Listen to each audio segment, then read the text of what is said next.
Okay, I think we're on. Hey guys, welcome to the stream. This is the official stream for my State of the Union coverage. Now, I know you guys have a lot of choices, so if you're crazy enough to choose me, I appreciate you guys watching. Before we get started, because it looks like it's getting started very soon, you can see there John Fetterman walking in, Josh Howley. Don't know who that guy is. I probably should. But we are going to go quickly through my predictions. But first, let's look at hold on. And give me 1 second.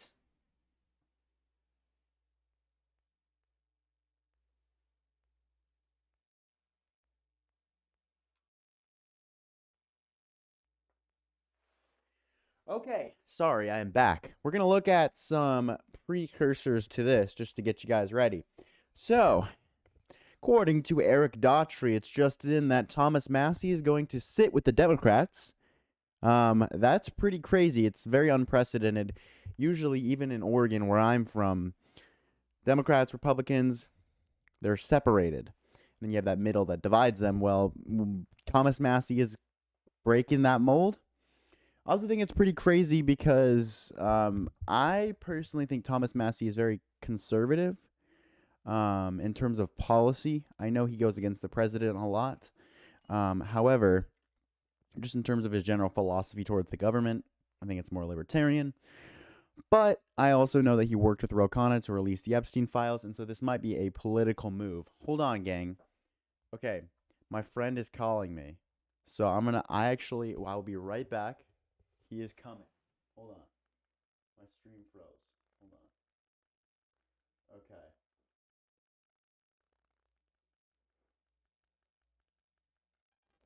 Okay, so my friend Wyatt is here. He's gonna sit in on this speech, and so I'm gonna go grab him from the door. I will be right back.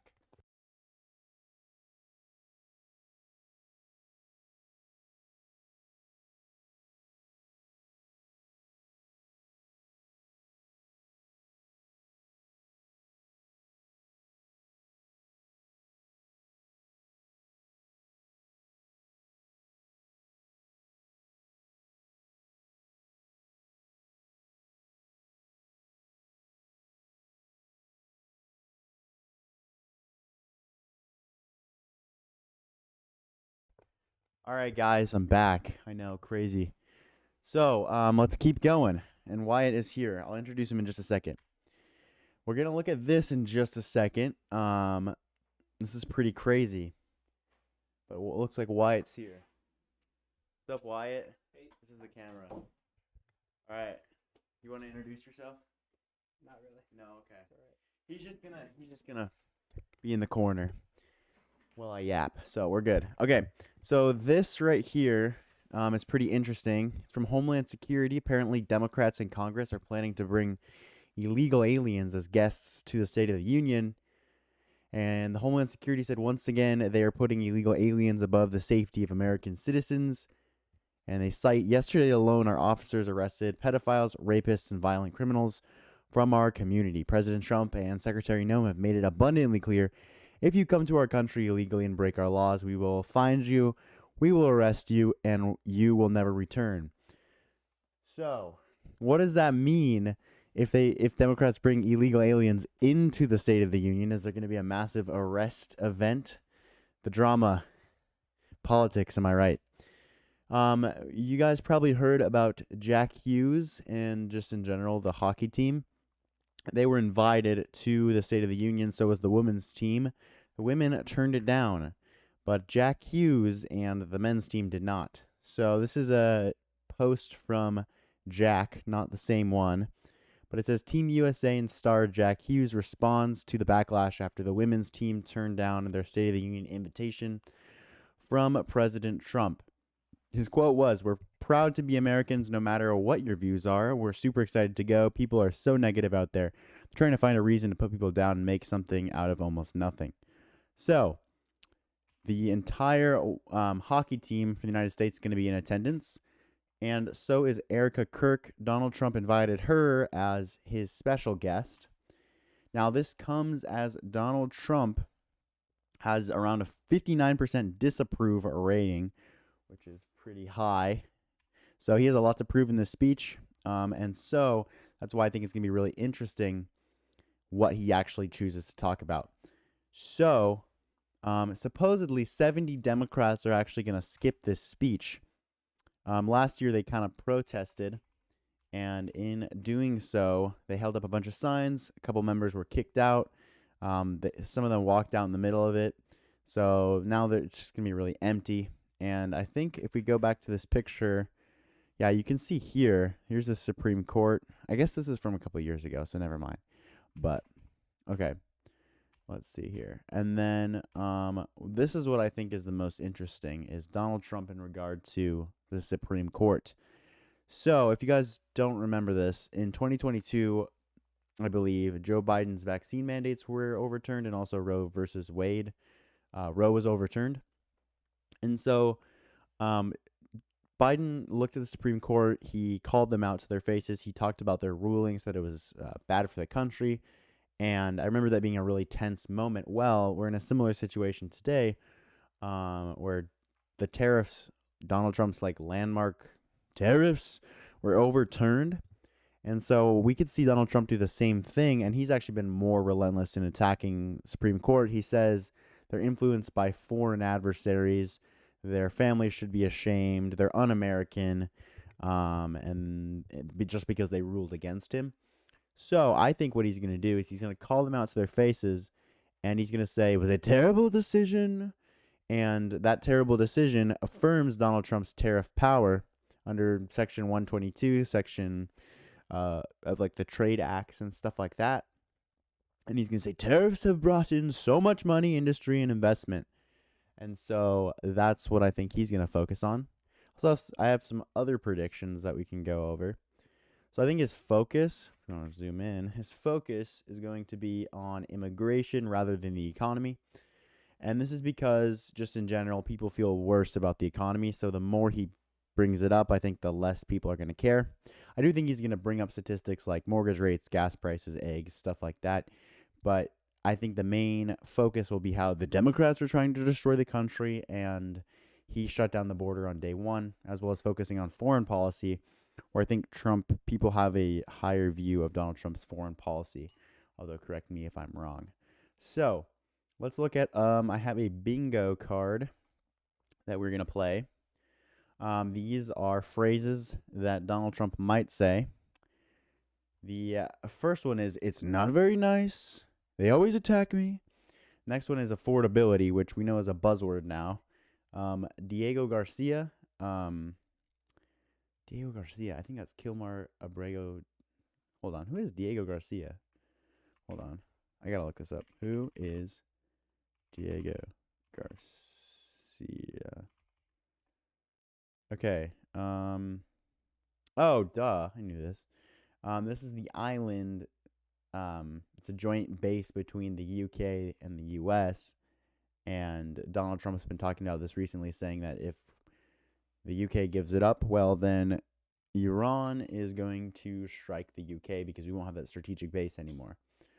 And then let's see what else there is. Okay. There's the 2020 election, the rigged election of 2020, which Trump's been talking about releasing more stuff. We saw him raid Fulton County to try to get documents. Also, Donald Trump complaining about the Democrats' State of the Union reaction like never before, in the SAVE Act, which we saw kind of died in the Senate. So Trump could use this as an opportunity to push that forward. I mean, he is trying to be legislator in chief, trying to decide policy. I ended a wars, the Great East Wing Ballroom, Trump derangement syndrome, the Potomac River sewage spill, which we've seen him talk a lot about, the word tremendous, and then, yeah, Joe Biden, the radical left. A lot of people don't know this, but Joe Biden, the radical left Democrats destroyed our country. The Gateway Project, which is Donald Trump's Washington Gateway he wants to build. The Democrats shut down Rhino Governor, Iran. So we'll see how this plays out. Great tariffs in the Dow at 50,000. The Dow. So let's take a look, because it looks like Trump is entering right now. So I will play that. Urging Supreme Court We may see some members of the Supreme Court. How fraught will that be if it happens? Explain that. So certainly there are the 3 members that voted with President Trump on the tariffs decision last week, which is basically Alito and Thomas and Kavanaugh. But then there are the 6 that voted against him, including the 3 appointed by Republicans, so Amy Coney Barrett, Neil Gorsuch, and John Roberts, who he suggested, maybe shouldn't have had their seats on the Supreme Court. That could be very icy. Maybe not icy enough for the hockey team to skate onto the floor. Okay, John. But it could be icy in the chamber with the Supreme Court justice. What's interesting, there were some Republicans who actually said today they're clear about what they want to hear and what they don't want to hear. They do not want to hear attacks on the Supreme Court justice. Ryan Nobles, they want to hear more of an optimistic take, as I know we're about to lose you as some of these entrances happen.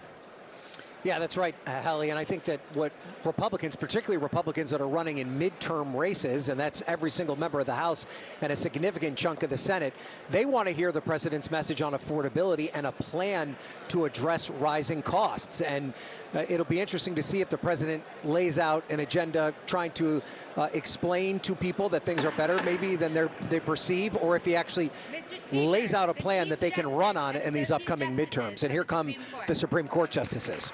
Okay. And always an interesting moment here to see who walks in, who shows up, who decides to attend for this position. Amisha and Matt here with us. Okay, so this is kind of what I was talking about. They're also worried on NBC, MSDNC that Trump's going to call out the Supreme Court.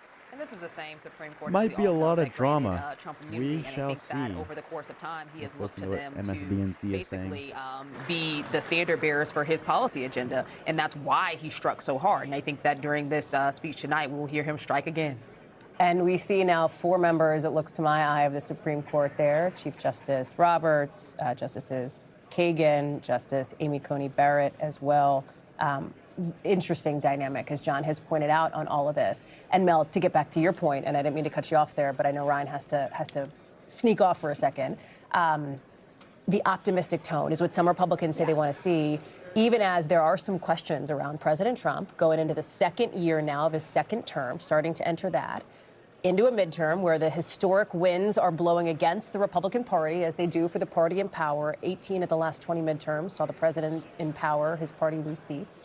And One thing I want to check out is, like, Donald Trump is historically unpopular right now, but so is the Democrat Party. So let me check something real quick.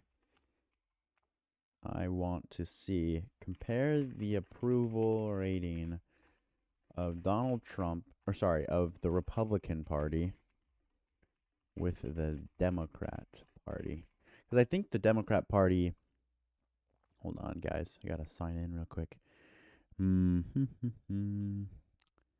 Let me blank you out. I don't know how to do this. Wait. Hold on. I think I can just do that. Yes. Okay, that works. Let's put in my passcode. Let's make sure I'm not leaking myself. Okay, I think we're good. Okay, we're in. All right, we're back.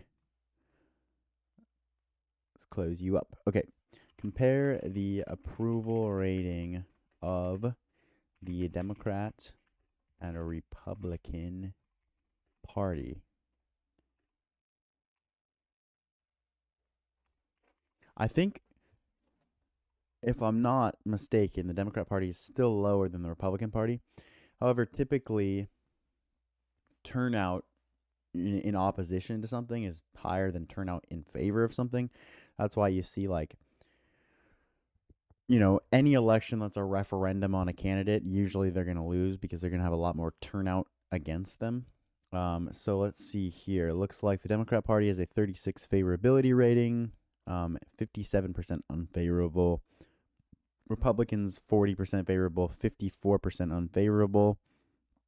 So again, Democrat Party is more unfavorable, but they it's worse for them in general. So yes, we're at a low moment for Trump and for the Republican Party. We also are at a low moment for the Democrat Party. So they really need to step up their game if they're going to provide like adequate challengers in the midterms, but I don't doubt they will do that. So let's check out the State of the Union some more. Looks like this. No, but they are the ones on.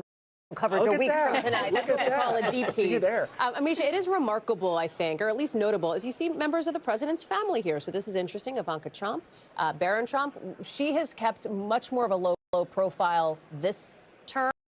Her Barron Trump father's knows how second to term use than a she did in the computer. first term, when she was obviously amazing. I'm like, part of the whoa. administration, moving forward with various policy initiatives that she pursued and led. Amisha, it's also notable when we look at this shot in particular that C-SPAN's putting up to see those empty seats. No, absolutely. I think it makes a difference. There are a lot of Democratic voters. And the who- First Lady, I was wondering who that applause is for as the First Lady walks in. And you see she's getting a round of applause from some in the room.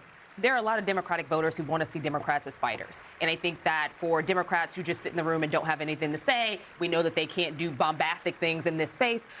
Democrats, the voting base wants to see them do something else, wants to see them push hard against See, Trump. that's They what I can't was do it in saying. the room, The, but they can the definitely do Democrats it have to outside like of it. rise That's up in why the opposition to people's, Trump in order to the get their people's approval speech matters rating a lot higher. more to a lot of people. Because people want a party And that's John, effective. when we talk about the role They want to feel like they're being fought for, and right now Democrats don't really feel like that. So yeah, that's where we're at right now. And they were talking about a lot of empty seats. You can see them right there, and I think Trump is entering, so hold on. and it looks like this is the cabinet pick. Okay, I And lied. so It's Scott interesting Bessent, in that Marco public profile Rubio, raising, because the first time she was President of Venezuela, Pete Hegseth. not so public, not so prolific. But you see, as you were saying there, the cabinet's walking in.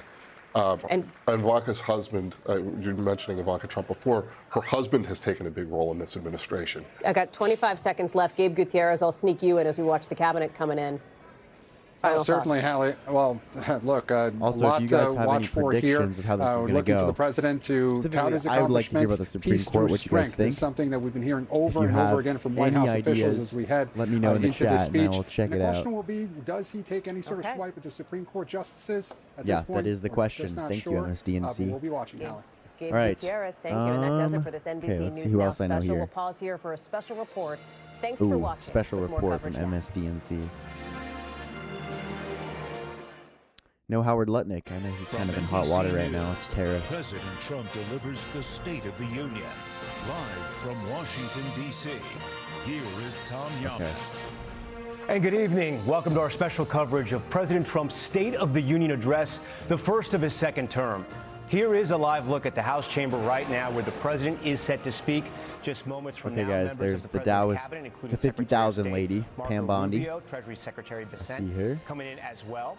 Support for the president's policies on immigration enforcement, issues that swept him into office, have dropped sharply in the weeks since federal agents Well, shot and killed 2 Americans in Minnesota. Yes, that is true. That really did affect Economy on a downward spiral. Donald Trump's Republicans approval hold rating on only a that. razor-thin majority RFK. in the House, one that could vanish after the midterms. His I think final that's their 2 years in housing office secretary. I forgot extremely his could name. be difficult if that happens. Kristi We expect the Noem. president to lay out what he calls the major successes of his first year back in office, including the economy and tariffs, while also laying out his top priorities going forward. Yeah, so again, I think Donald Trump is going to be focusing more on immigration as it is a more popular topic. And I'm curious to see what he says specifically about the tariffs. I mean, I know the Supreme Court has weathered a lot worse than this with not JFK, Franklin Roosevelt, who like threatened to pack the court and then he threatened to fire a bunch of justices, and he actually submitted a court packing plan, which I'm sure you guys know about, but it kind of, there's Howard Lutnick. Oh my goodness. I don't know if you guys know about Howard Lutnick. I don't really understand it too much. I don't want to report on I know that Howard Lutnick his firm has been involved in tariff refunds, and so it's almost like he was betting against the tariffs, but I'm not 100% sure on how that will shake out, or the details on that. So anyway, as I was saying, Franklin Roosevelt's court packing plan, he used it to pressure the justices to vote the way he wanted to vote. And yeah, it shows, I mean, the Supreme Court can be pushed, and I have no doubt Donald Trump will try to do that because he's kind of indicated, I mean, he wants to get stuff done, and if the Supreme Court is standing in his way, well, Trump doesn't necessarily see that as a check and balance. He more sees that as a roadblock to his success. So, I mean, that's how he views the executive in general. It's more like he's there, he wants to pass his agenda, he needs to get Congress and the Supreme Court like this, and everything else is just, useless bureaucracy. So, we shall see. Let's see what MSNBC is saying. Economically for the United States and the nation's history. Do Americans feel it yet? Polls suggest they don't. And Tom, his challenge tonight is going to be to reset the table. Tonight is a big night for the president. We know this, Kristen, right? Even though the president sort of sets his agenda every day, he tries to dictate the news cycle, tens of millions are going to be watching the State of the Union address tonight. He has the midterms right around the corner as we see the First Lady, Melania Trump. We've also seen the Trump family sitting there in the chambers as well. And Peter Alexander, we were watching the Secretary of Homeland Security, Kristi Noem, walk in with the Chief of Staff, Susie Wiles. And I mentioned Homeland Security because there's been so much news, and those agents, including TSA, not getting paid right now because the government can't figure this out. First one of these States of the Union that has taken place while there is a partial shutdown that's taking place right now. I'm struck by a couple things. Kristen said it's going to be interesting to see what the president says about the Supreme Court. We know what he thinks about members of the Supreme Court, including one of those individuals in the room, Justice Amy Coney Barrett. He said of her and Neil Gorsuch, who is not present tonight, they should be ashamed. Their families should be ashamed. He called it a disgrace. Tom, what strikes me as we look at this room is that it is very different, the State of the Union, in the Trump years than it was in the past. The State of the Union was that one moment each year where the president had a national audience where he could galvanize American interest. It's different this go around. He is ubiquitous. He is omnipresent. We hear from him so often. So for me, as important as what he says tonight is whether he can stick with this message, not just today, but going forward. He sets a story as scripted for him. Yeah, I think the main thing that people want to see out of Trump is just a level of focus and competency, because if you look at a lot of the news headlines and stories, it seems like Donald Trump is kind of not focused on what people really care about, which is the economy. Now, obviously, that's not me speaking. It's just people I've talked to. And just in general, I mean, if you look at the polls, if you, I don't know, talk to anybody or a lot of people, you can see Donald Trump's, like, the noise is kind of getting to him, whether that be like Epstein or whether that be, I don't know, Iran or tariffs in general, or everything you hear is just, it distracts from what Donald Trump really got elected on, which is people wanted stability and they wanted a good economy. I don't necessarily think people necessarily wanted a populist leader like they did in 2016, which is why he got the primary. People wanted someone who was anti-establishment. Now I think his win in 2024 was more so a rejection of, big spending liberal policies in general. And I also think it was people just wanted stability. They didn't want wars. They didn't want Ukraine. They didn't want, Gaza and Israel and all that stuff that was happening. And they didn't want, radical woke ideology and pretty much everything. They just kind of wanted to return to normalcy. And I don't know, I mean, you guys let me know what you think, but I don't know if Trump's really brought that return to normalcy that people really wanted. So let's keep going. And with his script. All right, there's our man.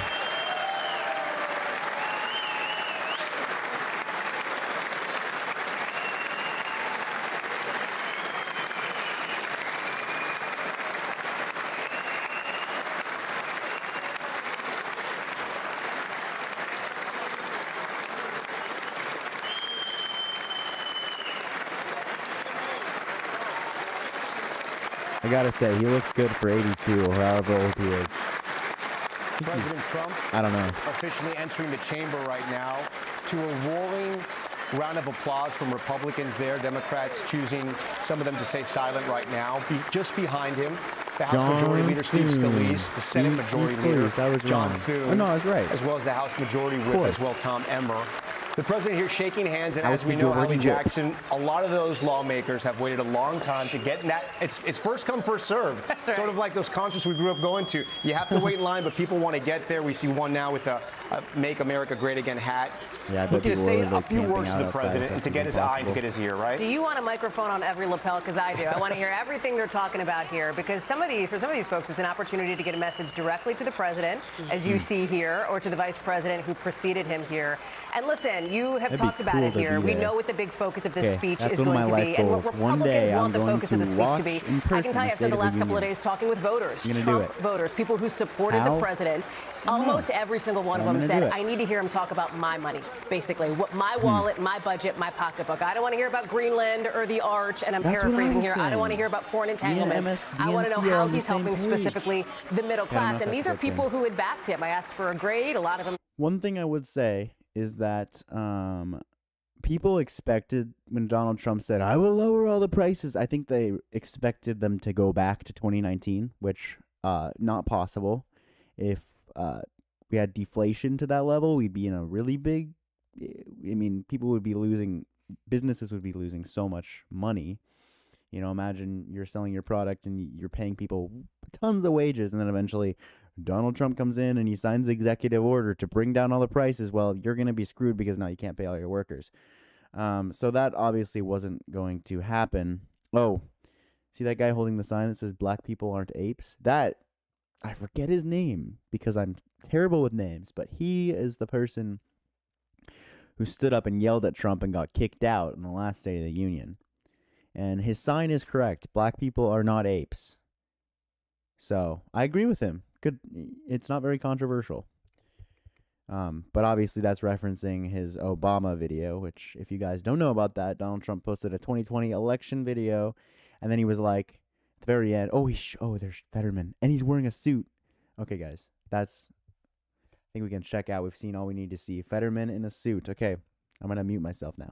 About the economy overall. They like to talk about a record high in the stock market. But you look at the length of car loans, and you look at how hard it is to buy a house, and you look at childcare costs, and you look at insurance costs and electricity. These are things that are not like eggs that you can just give up, right? These are things that are really core parts of the budget that have been Bro, I too ain't troubling. giving So up maybe eggs. you'll see the Crazy. president tonight shift and look forward and say, stick with me. Things are going to get better in the future. And here's how we're going to make that happen. We'll peel back the curtain a little bit. Kristen and I were able to have lunch with the president with some other network news anchors today at the White House. A delicious lunch, I should say. The president himself seemed to be in very good spirits, Kristen. I think that's fair to say. He was excited about this speech. He seemed in a good mood, even though he was in a room full of the media. Sometimes, you know, he goes to war with us a few times, every week. Peter Alexander knows that better than some.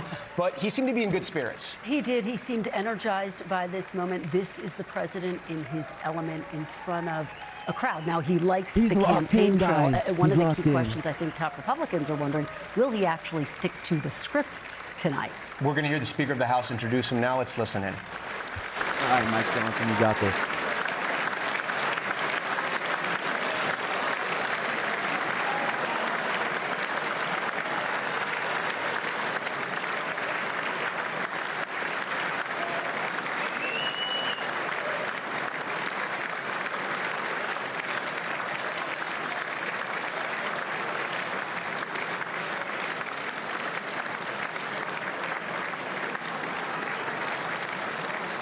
Okay, thanks, Jacob. I'm going to turn down my audio. Members of Congress, I have the high privilege and Keep it here. distinct honor of presenting to you the President of the United States. Okay.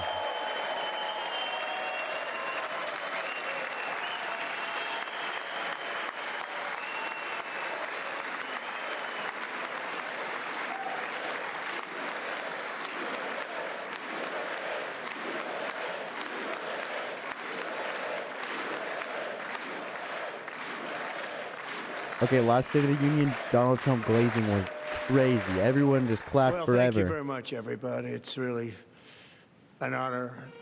Speaker Johnson, Vice President Vance, First Lady of the United States.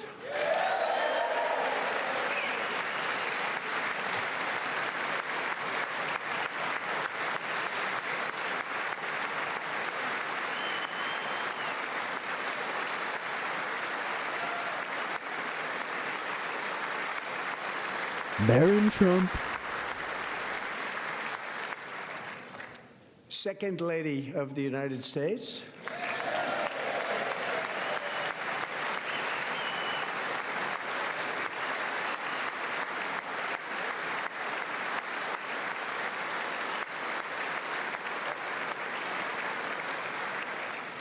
members of Congress, and my fellow Americans. Our nation is back, bigger, better, richer, and stronger than ever before. We're back, boys. We're back.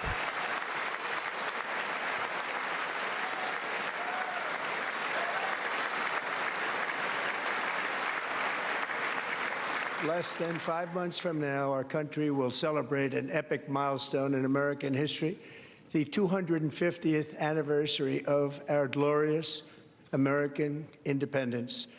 This July 4th, we will mark 2.5 centuries of liberty and triumph, progress and freedom in the most incredible and exceptional nation ever to exist on the face of the earth. And you've seen nothing yet. We're going to do better and better and better. This is the golden age of America. Okay, I already got one of my bingo lists. Better than ever.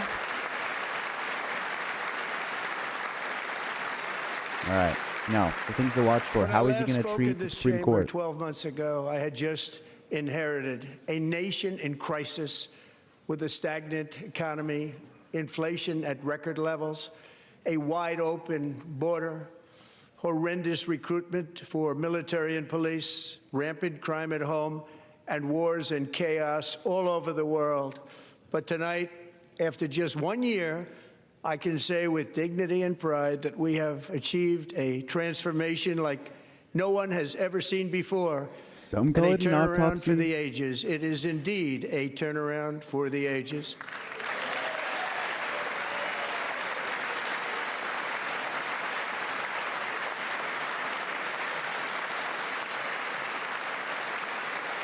Let's see if we can spot Thomas Massey among the Democrats. Oh, he's back. He's doing it again, guys. He's doing it again.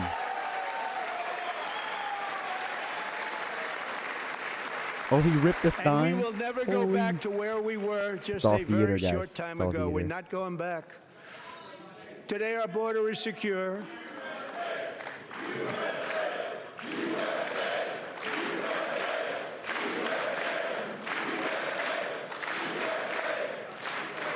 Thank you. Today, our border is secure. Our spirit is restored. Inflation is plummeting. Incomes are rising fast. The roaring economy is roaring like never before. And our enemies are scared. Our military and police are stacked. And America is respected again, perhaps like never before. Never before. Not even after we won World War II. I'm kidding, by the way. After 4 years in which millions and millions of illegal aliens poured across our borders, totally unvetted and unchecked, we now have the strongest and most secure border in American history by far.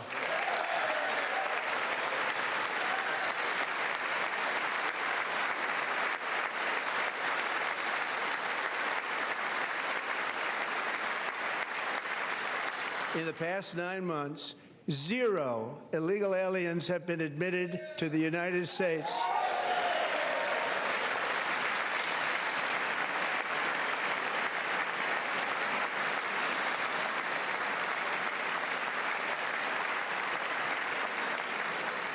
But we will always allow people to come in legally, people that will love our country and will work hard to maintain our country. Seems like he's sticking on the script for now. So, lots of standing as I... The flow of As I deadly see. fentanyl across our border is down by a record 56% in 1 year. That's insane.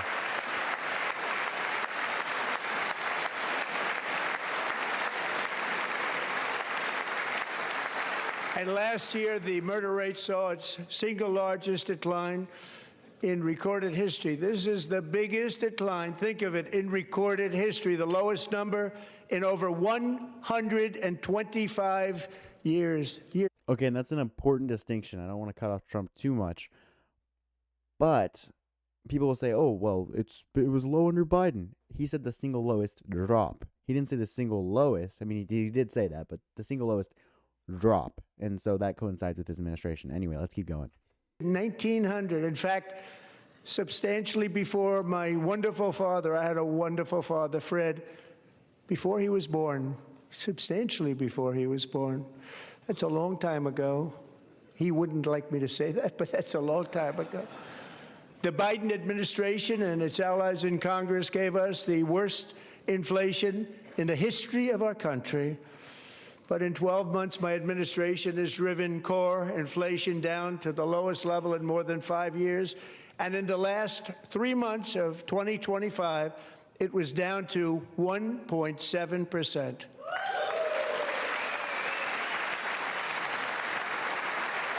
All thanks to the tariffs, guys. Tariffs are bringing down inflation. Science. Gasoline, which reached a peak of over $6 a gallon in some states under my predecessor, it was quite honestly a disaster, is now below $2.30 a gallon in most states, and in some places $1.99 a gallon. And when I visited the great state of Iowa just a few weeks ago, I even saw $1.85 a gallon for gasoline. We ain't getting that in my liberal state that I live in. By my parents outside of Portland, it's like $4.50 Mortgage still. rates are the lowest in 4 years and falling fast, and the annual cost of a typical new mortgage is down almost $5,000 just since I took office. 1 year. And low interest rates will solve the Biden-created housing problem well, at the same time protecting the values of those people who already own a house that really feel rich for the first time in their lives. We want to protect those values. We want to keep those values up. We're going to do both. One thing about like people who've had houses, especially seniors, and we are going to keep it that way. if their The stock value's market gone up has a set lot, then the property taxes have 53 been crazy, and they're all-time still gonna record feel that. highs since the election. Think of that. 1 year. Boosting pensions, 401ks, and retirement accounts for the millions and millions of Americans. They're all gaining. Everybody's up, way up. In 4 long years, the last administration got less than $1 trillion in new investment in the United States. And when I say less, substantially less. In 12 months, I secured commitments for more than $18 trillion pouring in from all over the globe.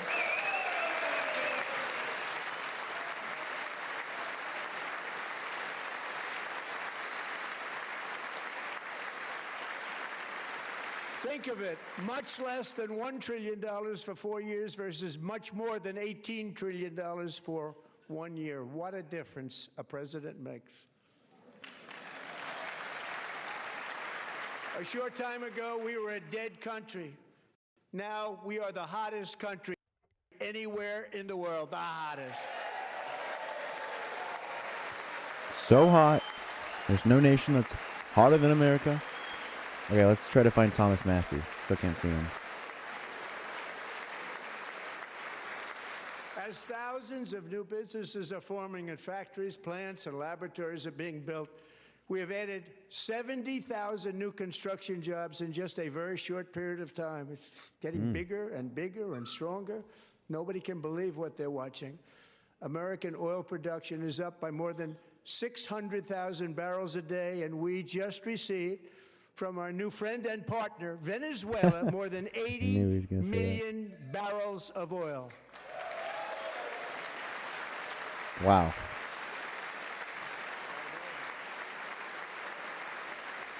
I would clap for that if I was a Democrat, just gonna say. American natural gas production is at an all-time high because I kept my promise to drill, baby, drill.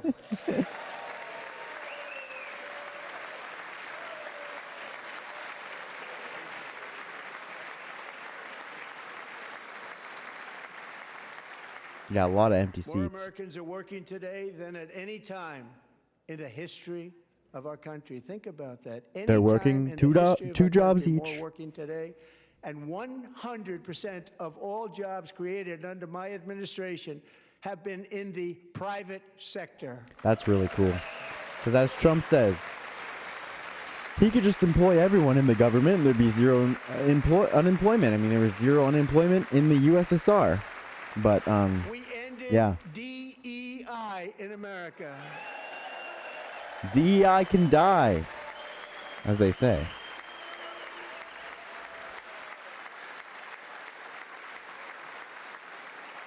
We cut a record number of job-killing regulations, and in 1 year we have lifted 2.4 million Americans, a record, off of food stamps.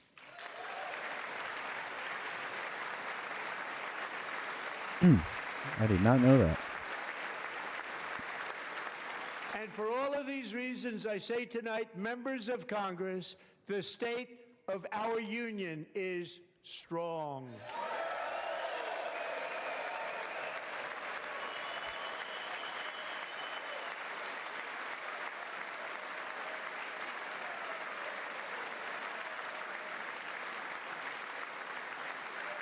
So, 2.4 million Americans off of food stamps is true. Our country is winning again. In fact, we're winning so much that we really don't know what to do about it. People are asking me, please, please, please, Mr. President, we're winning too much. We can't take it anymore. We're not used to winning in our country. Until you came along, we're just always losing, but now we're winning too much. This guy. And I say, no, no, no, you're going to win again. I can't take it anymore. We're winning too much. Win bigger than ever. And to prove that point, here with us tonight is a group of winners who just made the entire nation proud. Okay, this is awesome. Gold medal Olympic hockey team. Come on in. Oh my gosh. They gotta storm in, man.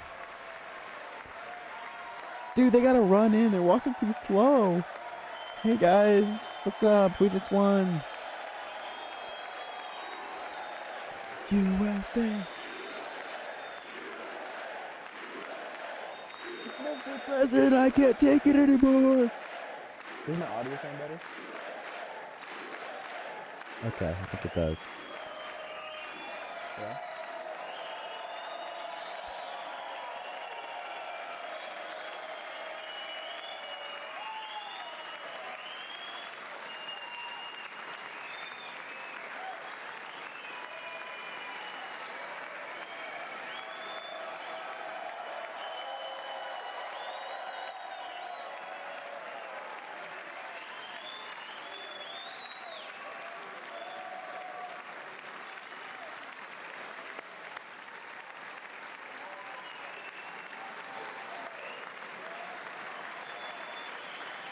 Go ahead.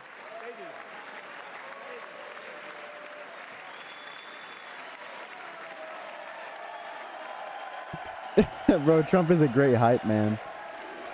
For my political politics class, or presidential politics, I made Trump the cheerleader on my football team, hypothetical president football team. And I do not regret it.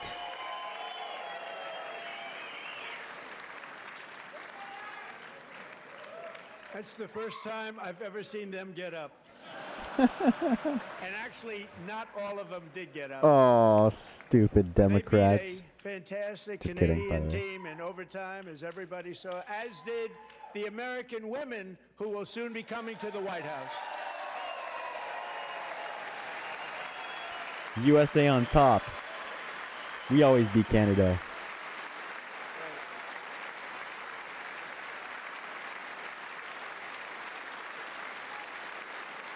I'm still looking for Thomas Massey.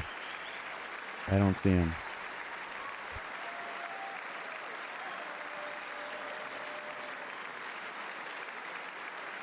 Supposedly, Trump says that the women are coming to the White House for the hockey team.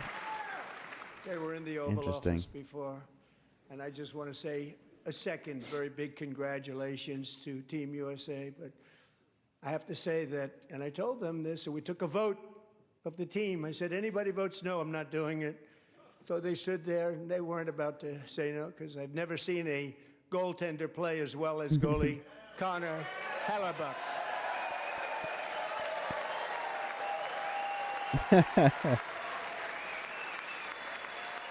Bro, Trump hasn't mentioned tariffs once. Things are looking up. Things are looking up. He seems to be in good spirits. I'm pretty excited for the rest of the speech.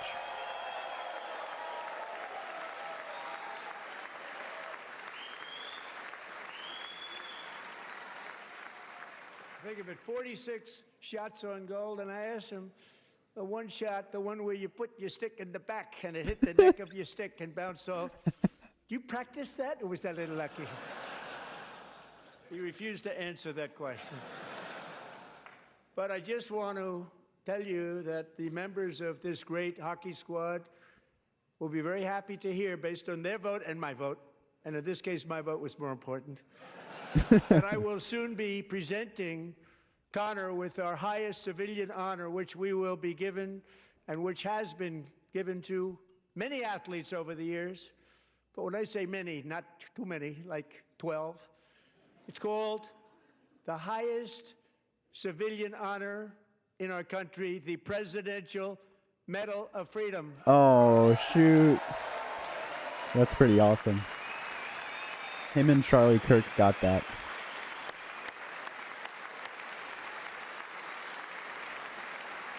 Man, that's crazy. This is like, I think this is the first State of the Union Charlie Kirk hasn't been alive. Wild. Wild. That was just in September. It feels like forever ago. Great athletes have gotten that, very great, the best, and I thought he deserved it. And I did take a vote, every single one of them. I said, I'm not giving it if anybody goes no, and every single one of them rapidly put up their hand. So I want to thank you all. What a special job you did. What special champions you are. Thank you very much. I feel like this is a good unifying moment for the country, like what Trump's doing right now. He's not really focusing on politics, just having a good time. I hope he keeps this up, but we shall see.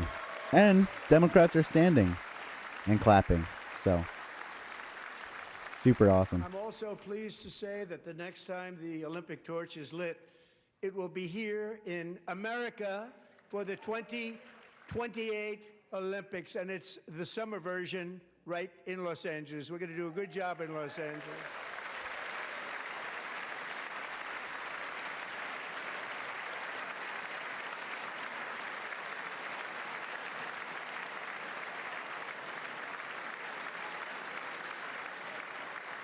And Los Angeles is going to be safe, just like Washington, D.C. is now one of the safest cities in the country.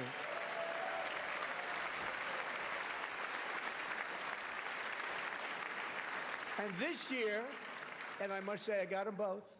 I got them in my first term, and I was disappointed because I didn't think I'd be the president when this happened. But strange things took place. And now I've got them because I got the Olympics and I got the 2026 FIFA World Cup, and I wanted to claim the 250th, but I didn't get away with that one. I couldn't claim that one for myself. But we're getting the World Cup, so we have the World Cup and the Olympics coming, and that is exciting news. Exciting year.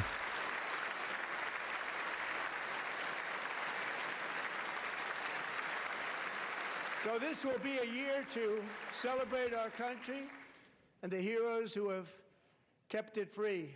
Men like Buddy Taggart. At age 17, Buddy volunteered to defend America in World War II, serving in the Pacific under the great General Douglas MacArthur. He fought bravely in the famous Battle of Manila, worked so hard. He was badly wounded and almost killed by enemy machine guns in Luzon. And 81 years ago this month, he liberated the largest internment camp in the Philippines, one of the largest anywhere in the world. But he earned many honors, including a Purple Heart and a Bronze Star, came home, started a family, and tonight he is in the gallery looking forward to July 4th, 2026, his 100th birthday. That's so cool.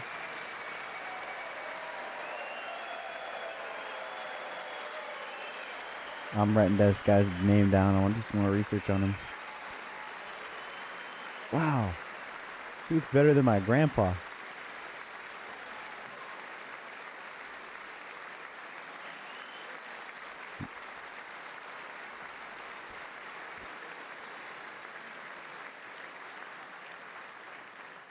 So, buddy, you're a brave man, and we salute you.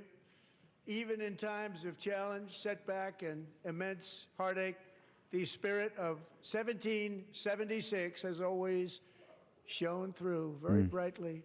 It was July 4th of last year when floodwaters tore through a girls' summer camp in Central Texas. One of the worst things I've ever seen. I was there, rising 26 feet in the matter of minutes, tragically claiming many, many lives. You all remember that one.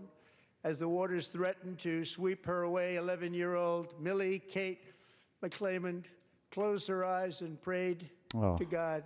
She thought she was going to die. Those prayers were answered when Coast Guard rescue swimmer Scott Ruskin descended from a helicopter above. Nobody knew where he came from.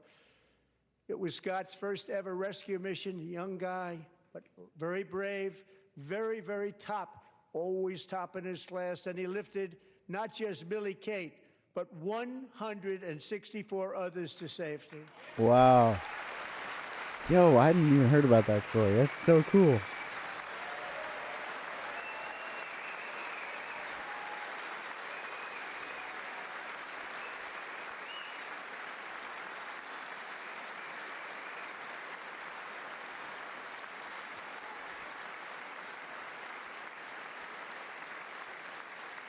Man.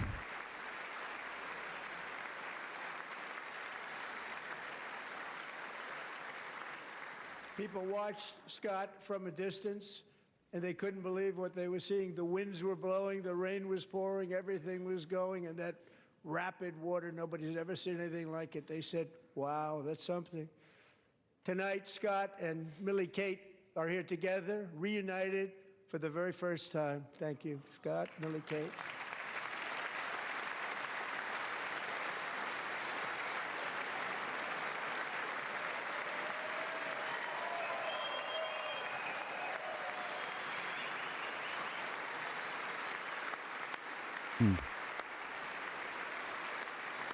True hero. That guy's a true hero. And Petty Officer Ruskin, I'm pleased to inform you that I am now awarding you the Legion of Merit for extraordinary heroism, which is what it was, extraordinary heroism. Thank you.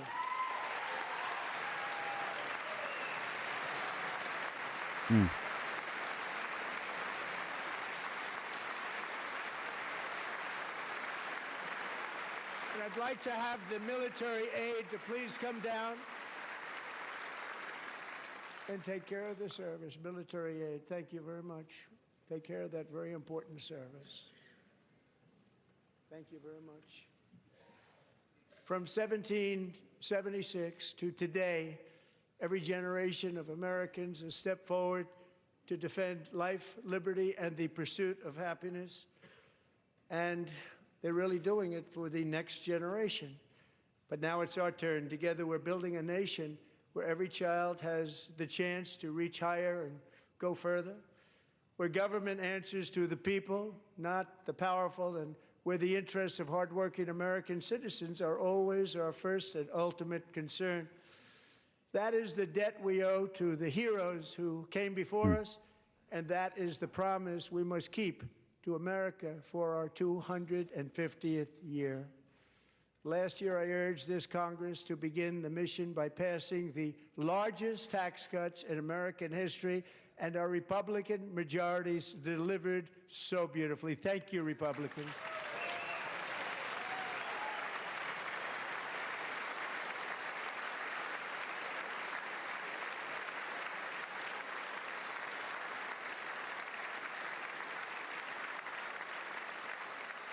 All Democrats, every single one of them, voted against these really important and very necessary massive tax cuts.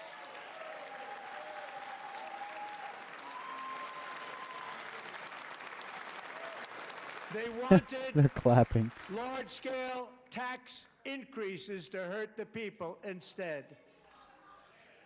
But we held strong, and with the great, big, beautiful bill, we gave you no tax on tips, no tax on overtime, and no tax on Social Security for our great seniors.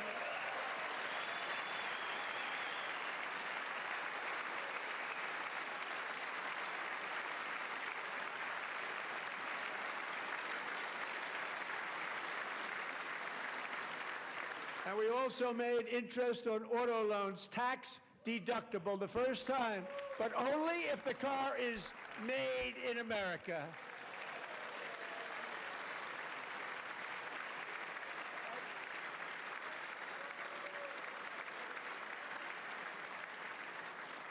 Recently in Pennsylvania, I met Megan Hemhauser, a devoted mom who's homeschools her children, beautiful, 2 children, during the day while waiting tables at night as her husband works overtime operating very heavy equipment. Megan is here this evening and she's happy to tell you that she is so much richer because with no tax on tips, no tax on overtime, and our expanded child tax credit done again by Republicans, Megan and her husband will take home more than $5,000 extra just for the year, cutting her tax bill in more than half.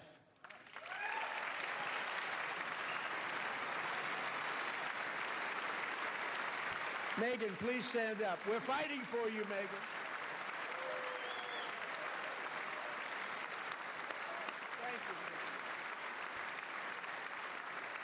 Thank you, Megan. We're fighting for you, Megan. Under our bill, parents like Megan can also activate their children's brand new Trump accounts. And I didn't name It's a great time to have kids, guys. Great time. I did not name that.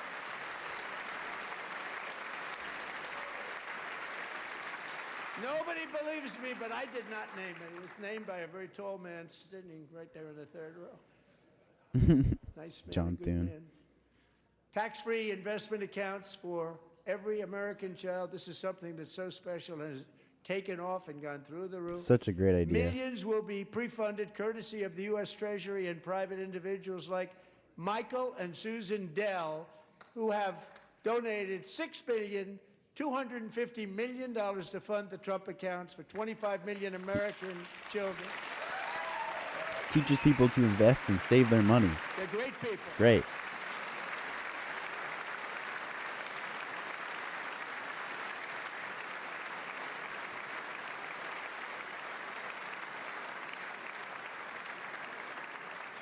When I asked Michael Dell, how do you make all that money? He said, well, I just sat on my dorm in school and I made computers and I'd sell them to people.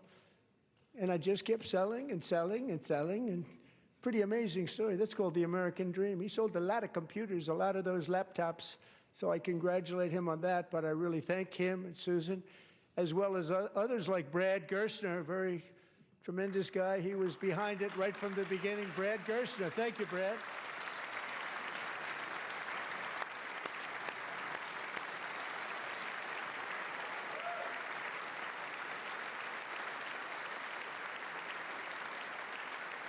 So with modest additional contributions, these young people's accounts could grow to over $100,000 or more by the time they turn 18. Think of it, how much money is that for somebody that started with nothing? Over 100,000, could be much more than that. To make this investment in our children's future, go to trumpaccounts.gov, trumpaccounts.gov. And a lot of people are doing it. It's setting every record. You guys got to do that. It's popular. They knew what was It's going to, incentivizing what people it was to have going kids. to take. So proud of them. I'm so proud of the people that got it started. And now it's just taken off. One of the primary reasons for our country's stunning economic turnaround, the biggest in history, where the Dow Jones broke 50,000 4 years ahead of schedule, and the S&P hit 7,000. Oh where it gosh, wasn't they're cutting supposed to to do it Cam for many Bondi. years, That's funny. were tariffs.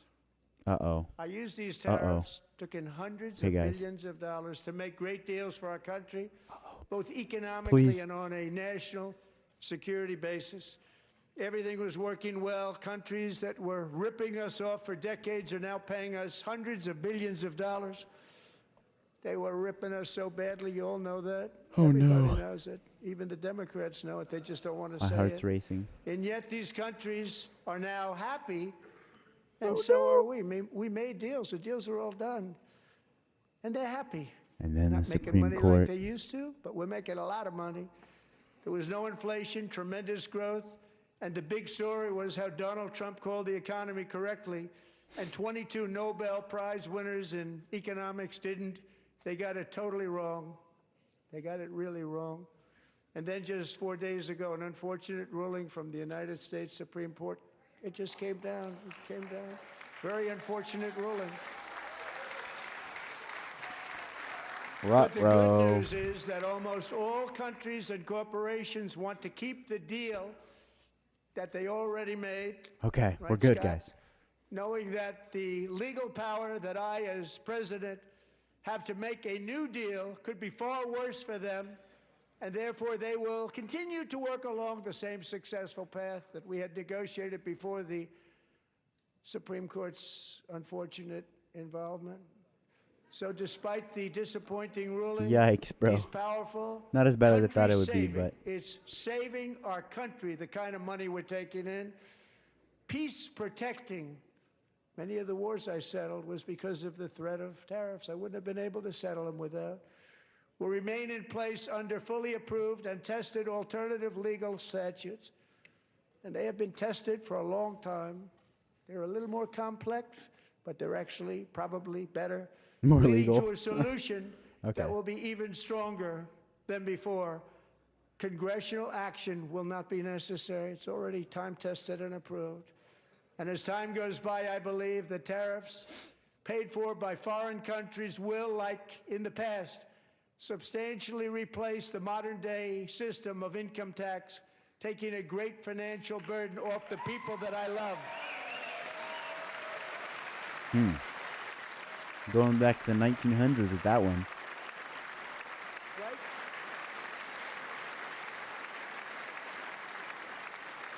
So Moving Trump forward, factories, said jobs, similar to what investment, Biden and said in trillions and 2022, trillions so of it's dollars will continue not norm pouring into breaking, the United but States of America. yeah. Because we finally have a president who puts America first. I put America first. I love America. That's basically what Biden said in 2022. He said the ruling was unfortunate, but didn't go much farther than that. So Trump did the same thing. Better than I thought. For decades before I came along, we had the exact opposite. From trade to healthcare, from energy to immigration, everything was stolen and rigged in order to drain the wealth out of the productive, hardworking people who make our country great, who make our country run. Under Biden and his corrupt partners in Congress and beyond, it reached a breaking point with the Green New Scam, open borders for everyone. They poured in by the millions and millions from prisons, from mental institutions. They were murderers, 11,888 murders. They came into our country. You allowed that to happen. And record-setting inflation that cost the typical family $34,000 in just a speck of time. Now the same people in this chamber who voted for those disasters suddenly use the word affordability, a word. They just used it. Somebody gave it to them, knowing full well that they caused and created the increased prices that all of our citizens had to endure. You caused that problem. You caused that problem. So he started out really calm. Now he's turning up the temperature. So we'll see where this is going.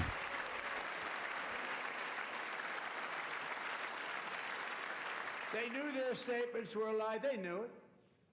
They knew their statements were a dirty, rotten lie. Their policies created the high prices. Our policies are rapidly ending them. We are doing really well. Those prices are plummeting downward.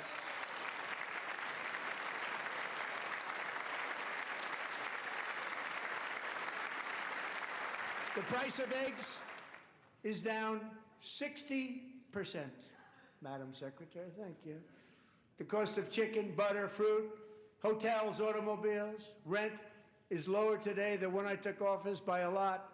And even beef, which was very high, is starting to come down significantly. Just hold on a little while. We're getting it down. And soon you will see numbers that few people would think were possible to achieve just a short time ago. Nobody can believe when they see the kind of numbers, and especially energy, when they see energy going down to numbers like that, they cannot believe Nobody can believe it. It's I think like that's one of my another bingo big cards. Hold on. tax cut. I'm also confronting Yes. one of the biggest ripoffs of our times, the crushing cost of health care caused by you. Since the passage of the Unaffordable Care Act, sometimes referred to as Obamacare, big insurance companies have gotten rich. It was meant for the insurance companies, not for the people. With our government giving them hundreds and hundreds of billions of dollars a year as their stock prices soared 1,000, 1,200, 1,400, and even 1,700%, like nothing else. That's why I introduced the great health care plan. I want to stop all payments to big insurance companies and instead give that money directly to the people so they can buy their own health care, which will be better health care at a much lower cost. We'll see if that can get past the Senate, or I guess the House even. And this isn't the Trump RX thing that he's talking about. He's talking about his healthcare plan. Requires maximum price transparency. That's a big deal. I like that. Sounds so simple, so big. And I did that in my first term, and the Democrats immediately terminated it with full knowledge that they were doing a very bad thing for the people. Of course, we're going to go way up, and that's what happened, and now I'm bringing them way down on health care and everything else. I'm also ending the wildly inflated cost of prescription drugs like has never happened before. Trump RX.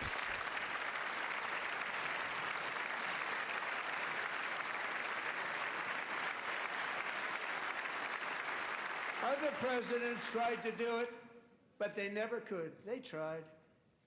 Most didn't try, actually. But they tried. They said they tried. They couldn't do it. They didn't even come close. They were all talk and no action, but I got it done.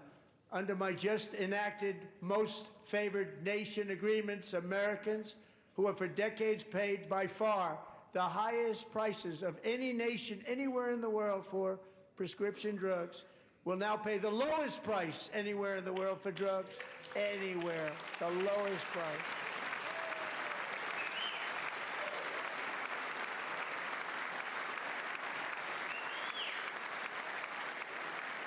So in my first year of the second term, should be my third term, but strange things happen. I took prescription drugs, a very big part of healthcare, from the highest price in the entire world to the lowest. That's a big achievement. The result is price differences of 300, 400, 500, 600% and more, all available right now at a new website called TrumpRx.gov. And I didn't name that one either, by the way. Trump RX, ladies and gentlemen. And here tonight is the very first customer ever to get that big discount, and it is big, Catherine Rayner. For 5 years, she and her husband have struggled with infertility, and they turned to IVF. One drug has been costing Catherine $4,000 to purchase, but a few weeks ago, she logged onto the Trump RX website and got that same drug that cost $4,000, got it for under $500. A reduction of much more, actually, than $3,500. Catherine, we are all praying for you, and you're going to be a great mom.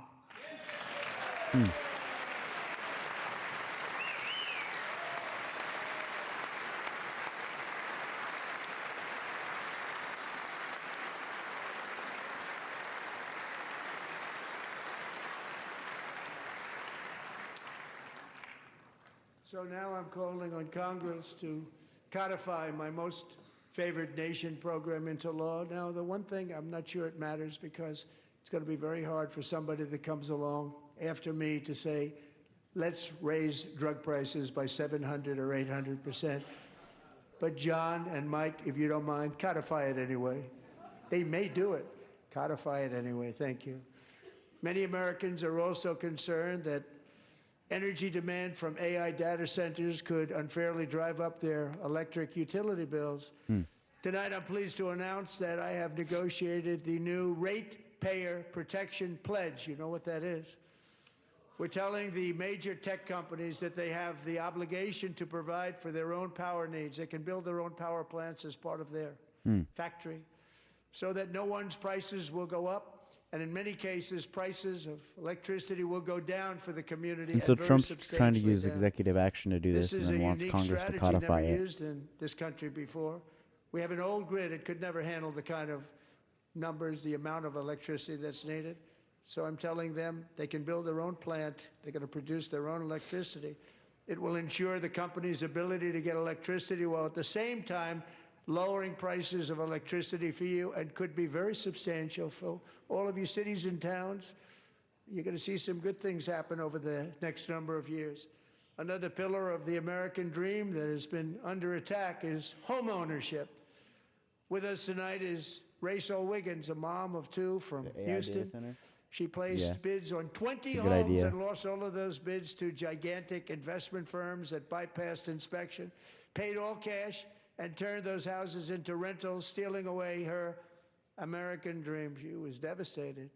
Stories like this are why last month I signed executive order to ban large Wall Street investment firms from buying up into thousands single-family homes.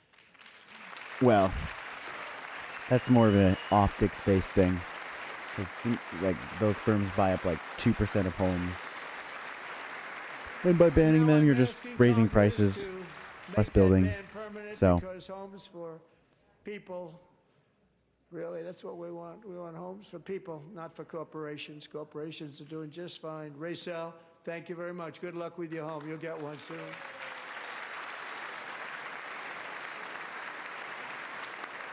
it does look good, though. Like, if Trump were to actually get this through Congress, besides We're just also executive working to order, make it would look easier good. for Americans to save for retirement. And under this administration, we will always protect Social Security and Medicare. They are not protecting it for our seniors. They're We will letting it always die. Protect Social Security, Medicare, Medicaid.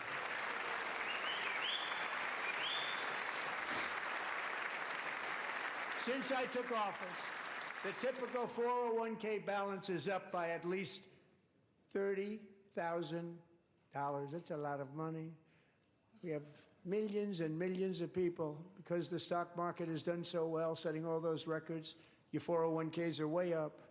Yet half of all of working Americans still do not have access to a retirement plan with matching contributions from an employer.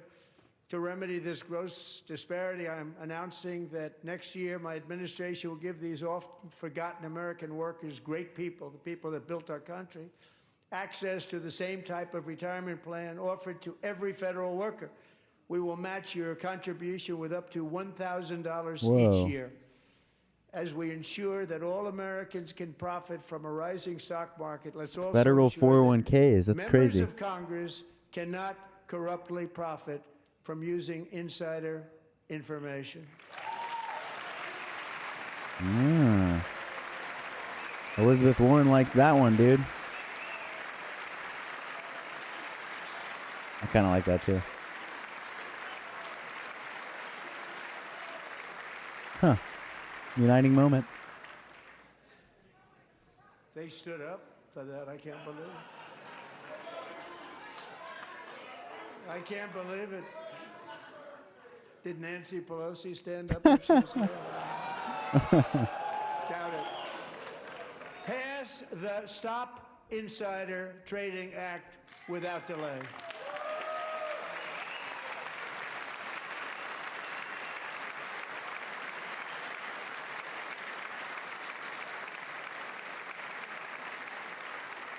I wasn't sure if anybody even on this side was going to applaud for that. I'm very impressed. Thank you. I'm very impressed.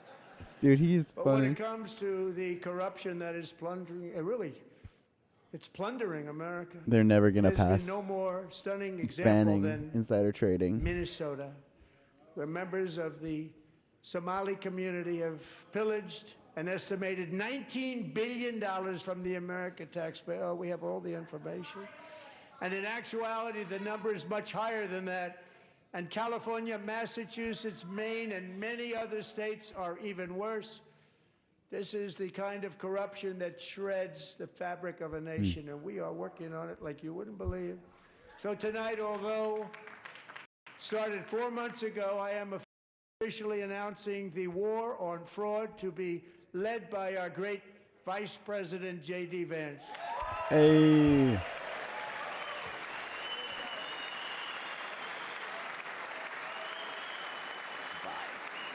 Getting a professional in here.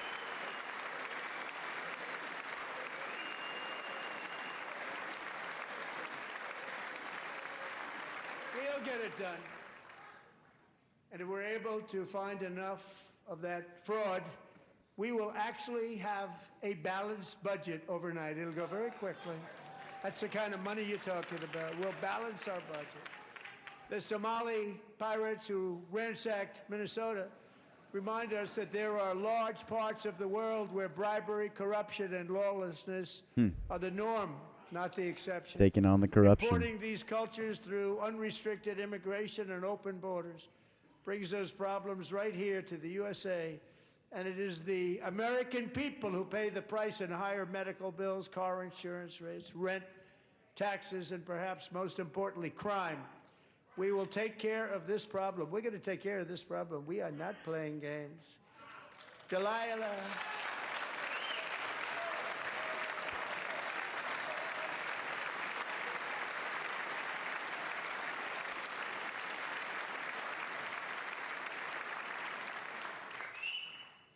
Aggressive zoom into his face. Was only 5 years old in June 2024 when a 18-wheel tractor trailer plowed into her stopped car traveling at 60 miles an hour or more. The driver was an illegal alien let in by Joe Biden and given a commercial driver's license by open borders politicians in California. Yikes. Doctors said Delilah would never be able to walk or talk, have a good life. She wouldn't even be able to eat again. But against all odds, she is now in the first grade learning to walk. And she's here this evening with her dad, Marcus, a fantastic man. Delilah, please, you are a great inspiration. Please stand up.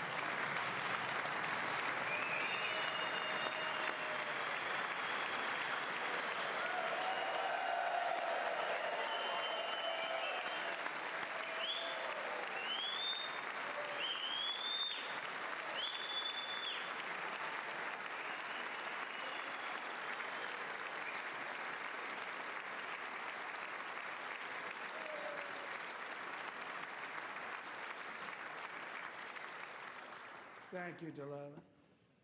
Many, if not most, illegal aliens do not speak English and cannot read even the most basic road signs as to direction, speed, danger, or location. That's why tonight I'm calling on Congress to pass what we will call the Delilah Law, barring any state from granting commercial driver's licenses to illegal aliens. I think that's pretty common sense, but I mean, you never know these days.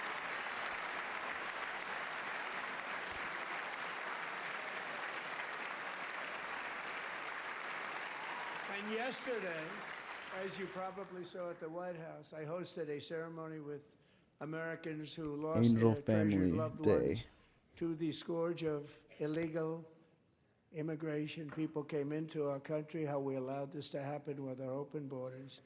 These are the angel moms and families that for decades our government betrayed and our media totally ignored. It was terrible. Hard to believe, actually. In 2023, a 16-year-old high school cheerleader named Elizabeth Medina was supposed to perform in her town's Christmas parade, but she never arrived. Her mother, Jacqueline, went home to look for her, and she found her lying dead in a bathtub, bleeding profusely after being stabbed 25 times. Elizabeth's killer was a previously arrested illegal alien who had broken in and brutally extinguished the brightest light in her family's life, violently and viciously. Her heartbroken mother is in the gallery to remind everyone in this chamber exactly why we are deporting illegal alien criminals to our country at record numbers, and we're getting them the hell out of here fast. We don't want them.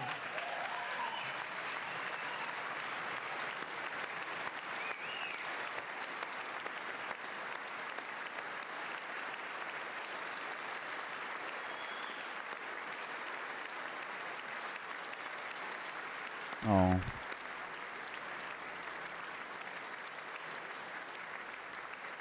Thank you very much, Jacqueline. Thank you.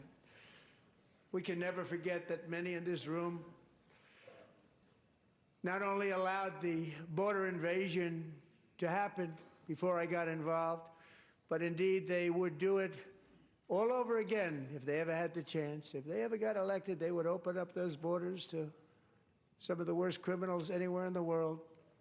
The only thing standing between Americans and a wide open border right now is President Donald J. Trump and our great Republican patriots in Congress. Thank you. Thank you.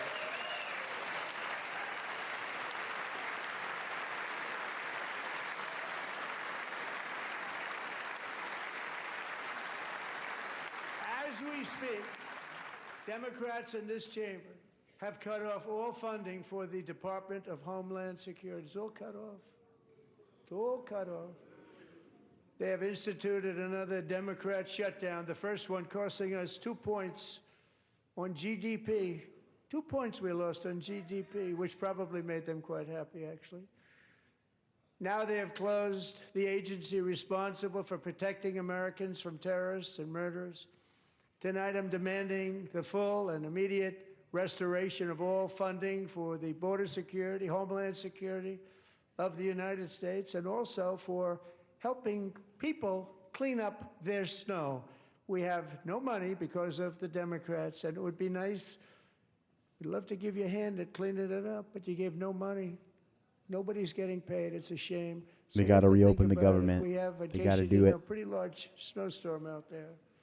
One of the great things about the State of the Union is how it gives Americans the chance to see clearly what their representatives really believe. So tonight I'm inviting every legislator to join with my administration in reaffirming a fundamental principle. If you agree with this statement, then stand up and show your support. The first duty of the American government is to protect American citizens, not illegal aliens. Okay, this is going to be interesting.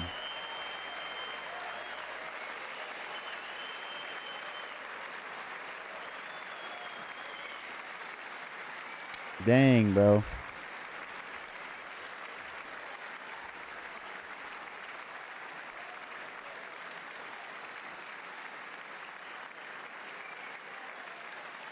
I don't know why they wouldn't stand. I mean, I understand, like, their base wouldn't like that, but, I mean, we want to protect Americans. It doesn't negate the fact we shouldn't protect illegal aliens. So they could still stand. I don't know.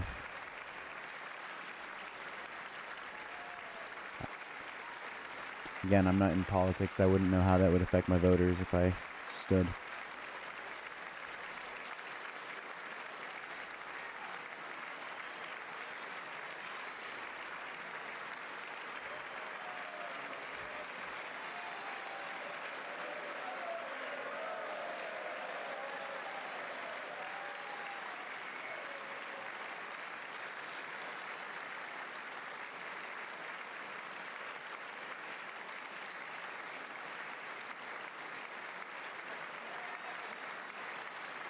It's weird they're not standing up. I honestly feel like it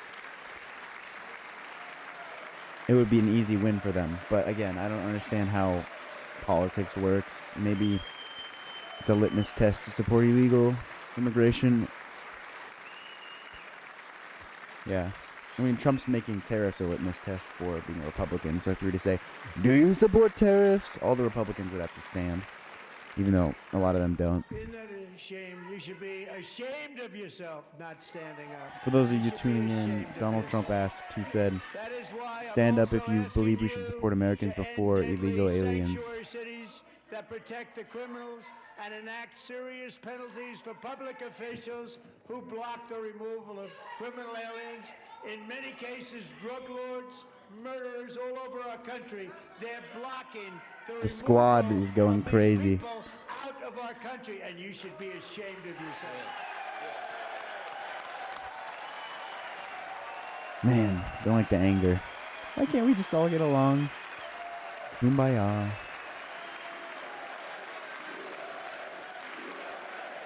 USA.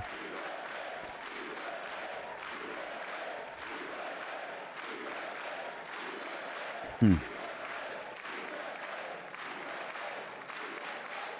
perhaps most importantly, I'm asking you to approve the Save America Act.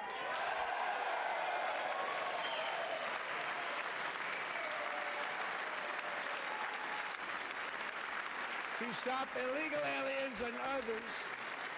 Yeah, the squad. Persons from voting in our sacred American Again, they probably do elections. The care cheating about is it, rampant but in also our they elections. It's get rampant. points for going against It's Trump. very simple. All voters must show voter ID. Again, pretty reasonable policy. I don't see why they would go against that.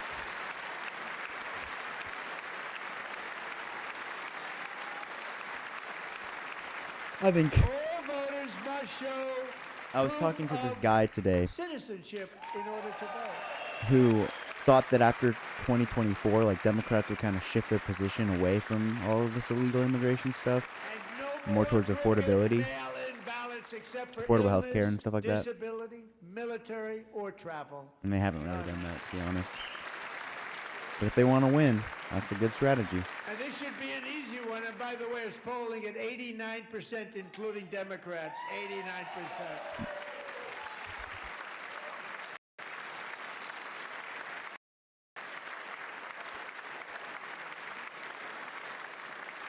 And even the new communist mayor of New York City, I think he's a nice guy, actually. Speaking of a lot. Zoran. Bad policy, but nice guy. Just said they want people to shovel snow. They got hit hard. Wants them to shovel snow, but if you apply for that job, you need to show 2 original forms of ID and a Social Security card. Yet they don't want identification for the greatest privilege of them all, voting in America. No, it's no good. No good. Both Republicans and Democrats overwhelmingly agree on the policy that I mean, you can't really just refute that. There's a lot of things that Trump says and is kind of Congress ridiculous, but this, should at least in my unite and opinion, is enact pretty this accurate. common sense, country-saving legislation right now, and it should be before anything else happens.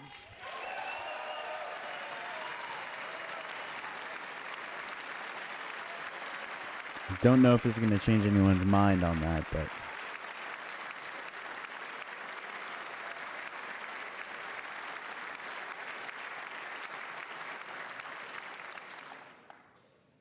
And the reason they don't want to do it, why would anybody not want voter ID? One reason, because they want to cheat. There's only one reason.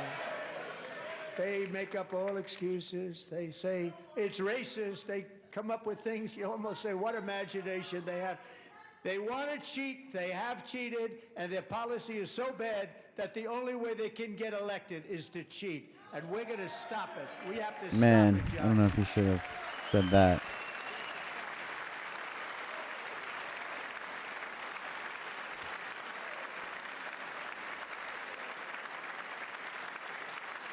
And here is one more opportunity to show common sense in government. In the gallery tonight are Sage Blair and her mother, Michelle.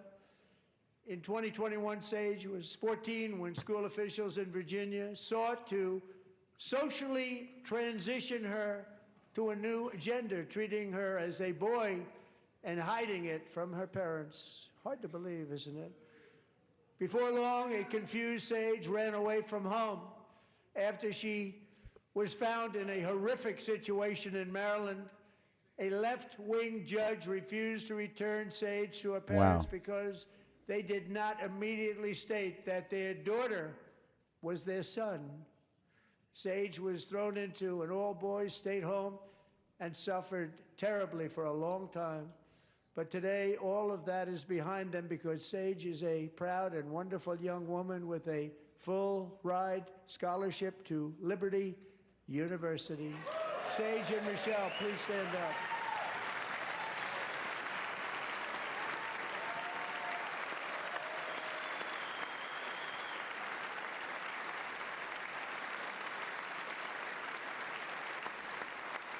It's so weird, like being on camera and all those people looking at you. Weird feeling. And thank you for your great bravery. And who can believe that we're even speaking about things like this? 15 years ago, if somebody was up here and said that, they'd say, what's wrong with him? But now we have to say it because it's going on all over numerous states without even telling the parents. But surely we can all agree no state can be allowed to rip children from their parents' arms and transition them to a new gender against the parents' will. Who would believe that we're Again, even pretty talking common about sense, this? I feel like. We must ban it, and we must ban it immediately.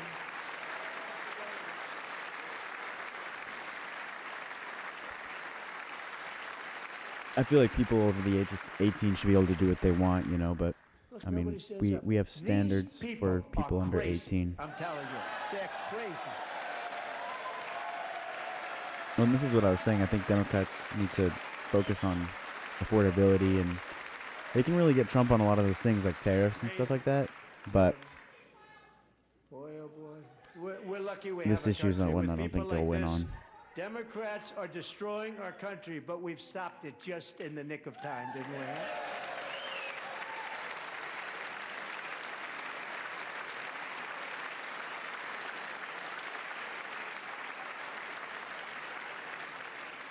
No one cares more about protecting America's youth than our wonderful First Lady, now a movie star. She's a movie star. Can you believe it?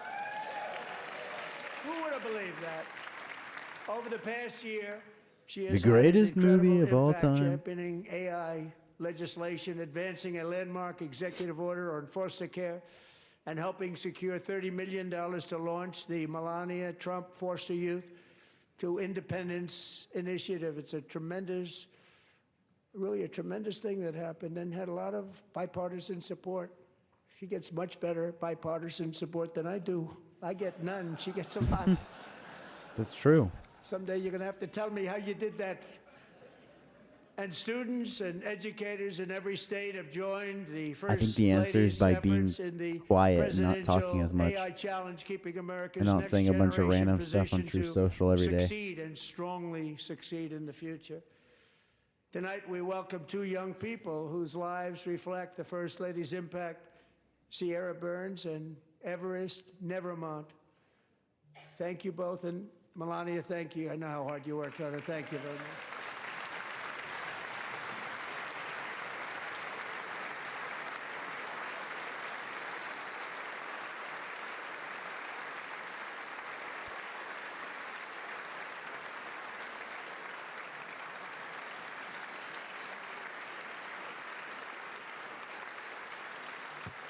I think Barron Trump's looking old. He's on that bulk.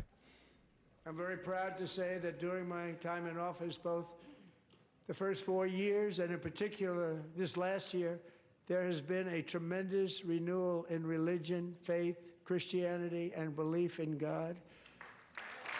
Tremendous renewal.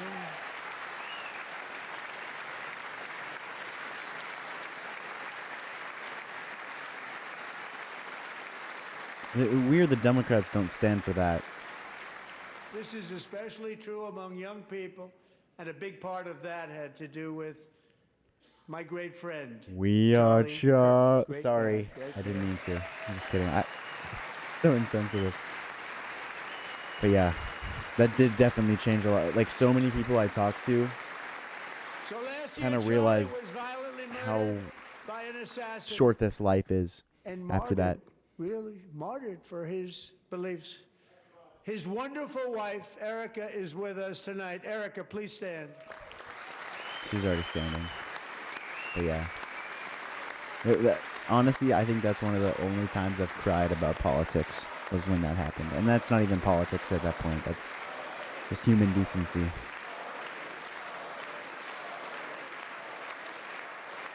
And the way people treat Erica Kirk is just horrible. Thank you, Erica. Been through a lot. Terrible.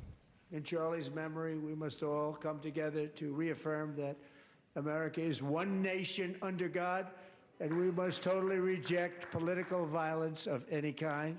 On either side, yeah. Democrats stand. Democrats, yes, let's go. Finally, a good position by Democrats. We love religion, and we love bringing it back.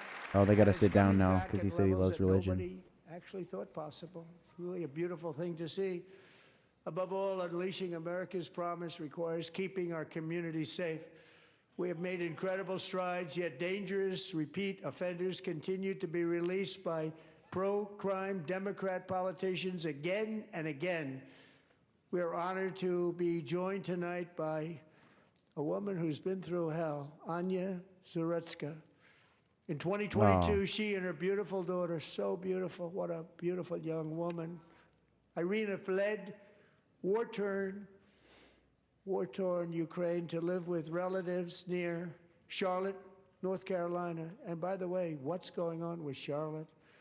Last summer, 23-year-old Irina was riding home on the train when a deranged monster who had been arrested over a dozen times and was released through no cash bail stood up and viciously slashed a knife through her neck and body.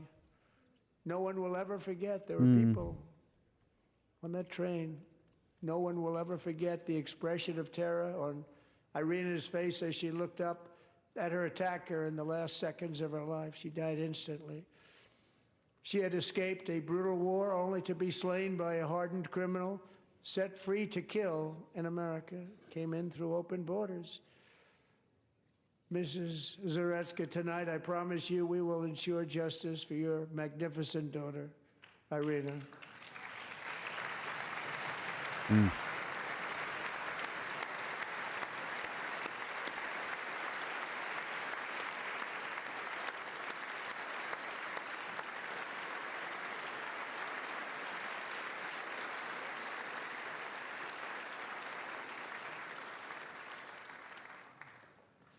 How do you not stand? How do you not stand? I'm asking this Congress to pass tough legislation to ensure that violent and dangerous repeat offenders are put behind bars, and importantly, that they stay there. Yeah, again, common sense.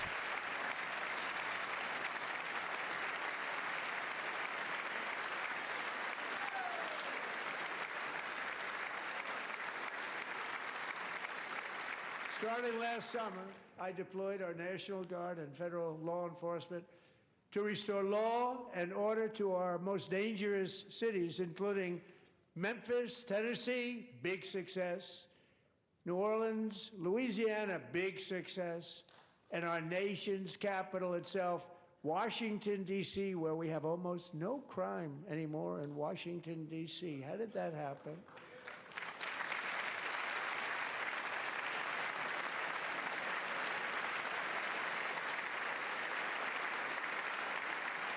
In fact, crime in Washington is now at the lowest level ever recorded, and murders in D.C. this January were down close to 100% from a year ago.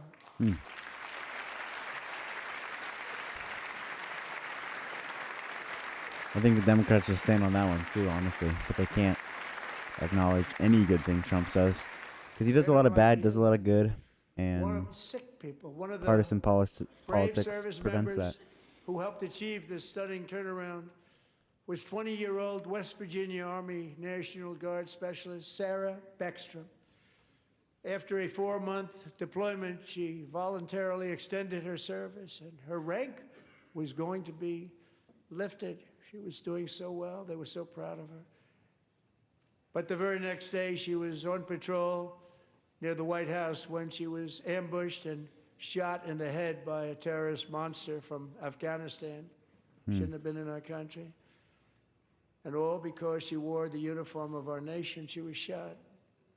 He traveled here because he didn't like people wearing our uniform. He was sick and deranged, shouldn't have been in our country. Sarah Beckstrom died in order to defend our capital, and we are honored to be joined by her wonderful parents, Gary and Eva Lee. Your daughter was a true American patriot, and she will be greatly missed. She was a great person. I saw reports on her. They've never seen anything like her.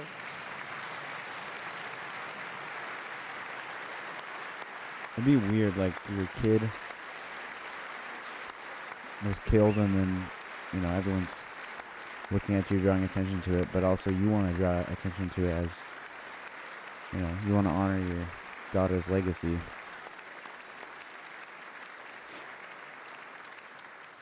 So sorry. Thank you very much. A great young lady. I saw reports that were like perfect. She was perfect.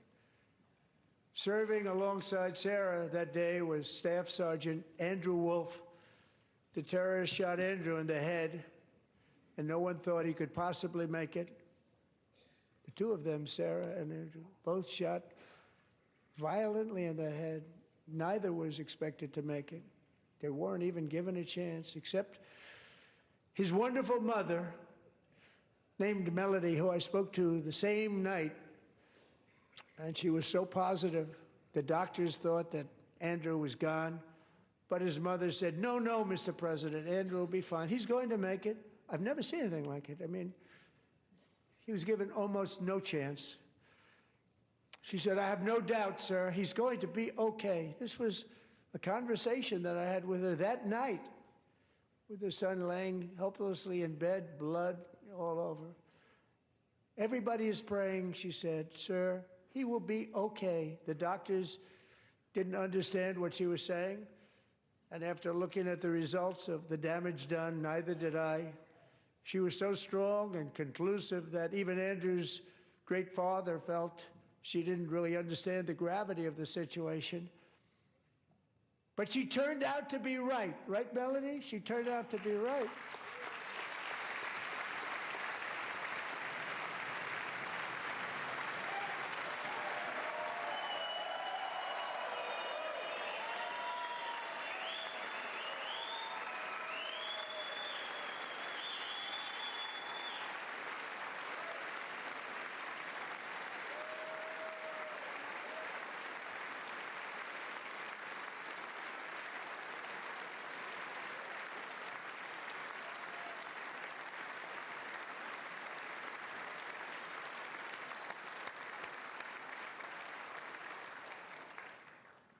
Amazing, actually. I said, where does this woman come from? She's the most positive person I've ever met.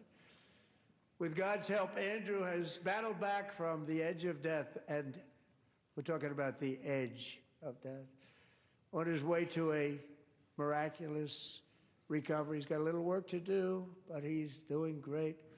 Nice to see you. He's a good-looking guy. Nice to see you. Thanks, Andrew. Thank you very much.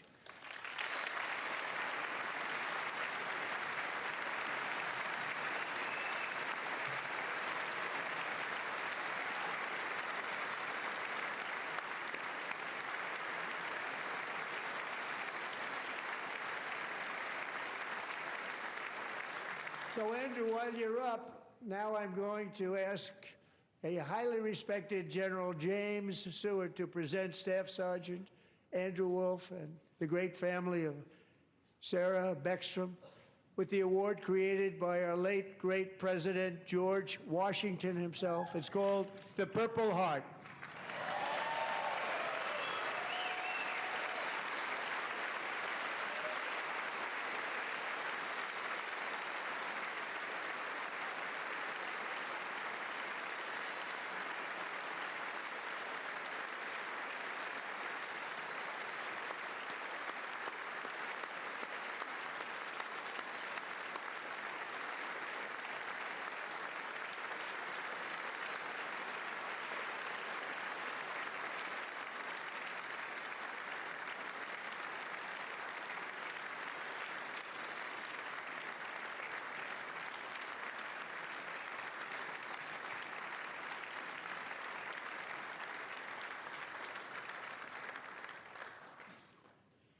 We love you all. Love you. We're proudly restoring safety for Americans at home, and we are also restoring security for Americans abroad. Our country has never been stronger. In my first 10 months, I ended 8 wars, including Cambodia, Isn't it funny? Sick people.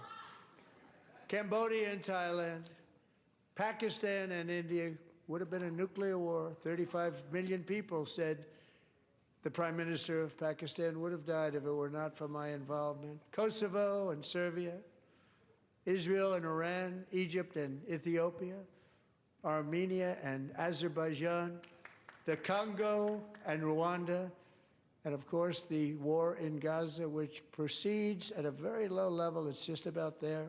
And I want to thank Steve Witkoff and Jared Kushner for your help. Thank you, Steve. Thank you, Jared.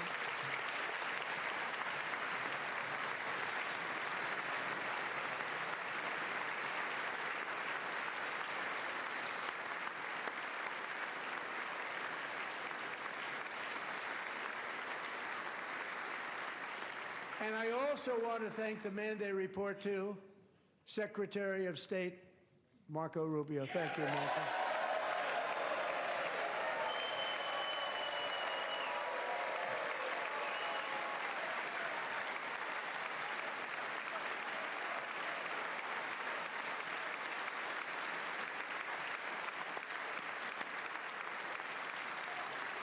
People like you. You know, Marco got 100%. Marco for president, guys. When he was in confirmation. I think our next one was about 54%. And some of the Democrats are now saying, I can't believe we approved that guy. And he said it's an honor that they feel that way, right, Marco? You have done a great job, great Secretary of State. I think he'll go down as the best ever. I agree with that, actually. Marco Rubio is very qualified. You'd make a great president.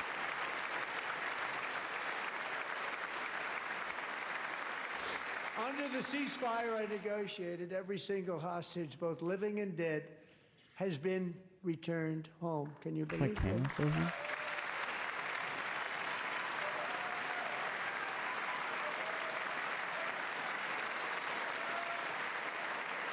That's pretty cool. I mean, if I were a Democrat, I'd stand up for that. Are they standing? Nobody thought it was Are they possible. standing, please? Nobody thought that Okay, was possible. they are. They Both are. living and dead. And those parents who had a dead son, their boy, they'd always tell me their boy, they wanted him as much as though he were living. It was an amazing period of time. And they came back, and when we got all of the living hostages back, and many, many before them, but I always said those last 20 are going to be very tough, but we got many, many more, hundreds. But I said those last 20 are going to be tough. We got them back. But we only got back 14 or 15 of the dead of the 28. And believe it or not, Hamas worked along with Israel, and they dug and they dug and they dug. It's a tough thing to do, going through bodies all over, passing up 100 bodies sometimes for each one that they found. Tough job. And they finally got it back to 27. And then Steve and Jared, they got it back to 28. They found all 28. Nobody thought that was possible, but we did it. And I remember the family of the 28th. They were so grieved, but they were so happy as it's possible to be. They had their boy back. The mother said, "Sir, we have our boy back." What a period of time that was, but we got them all back. So thank you both very much. Great job. Even if you guys don't think that the war with Gaza is over, Donald Trump did get all the hostages back, and that's undeniable. And we're working very hard to end the ninth war, the killing and slaughter between Russia and Ukraine, where 25,000 soldiers are dying each and every month. Think of that, 25,000 soldiers are dying a month. A war which would have never happened if I were president, would have never happened. As president, I will make peace wherever I can, but I will never hesitate to confront threats to America wherever we must. That's why in a breakthrough operation last June, the United States military obliterated Iran's nuclear weapons program with an attack on Iranian soil known as Operation Midnight Hammer.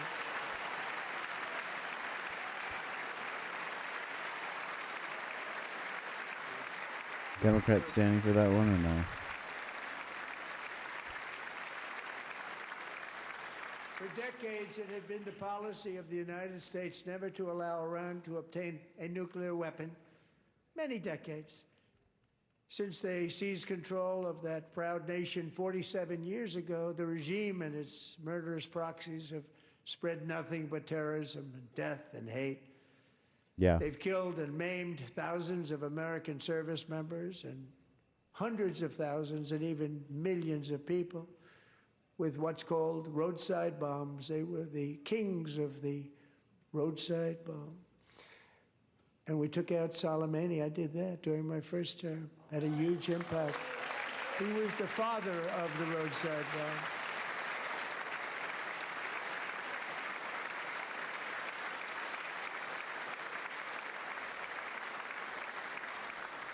And just over the last couple of months with the protests, they've killed at least, it looks like 32,000 protests. That's insane. 32,000 protesters That's in their own insane. country. They shot them and hung them. We stopped them from hanging a lot of them with the threat of serious violence. But this is some terrible people. I'll be right back. They've already developed missiles that can threaten Europe and our bases overseas, and they're working to build missiles that will soon reach the United States of America.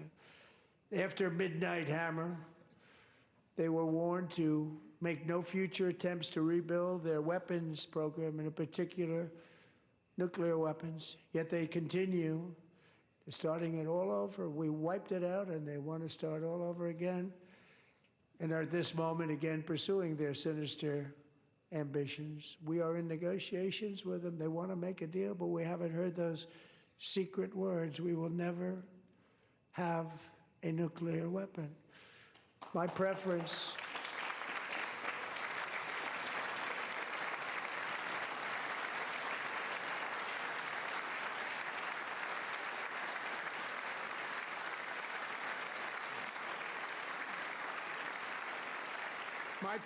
is to solve this problem through diplomacy.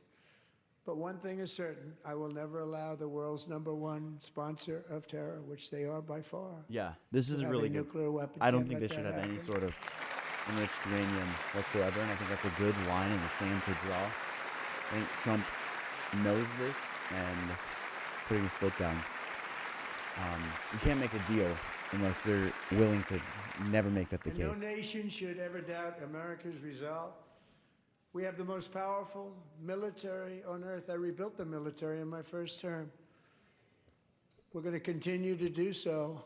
Also, we just approved a $1 trillion budget. We have no choice. We have to be strong because hopefully we will seldom have to use this great power Peace through that strength. we built together. It's really called Peace Through Strength, and it's been very, very effective. Peace through strength.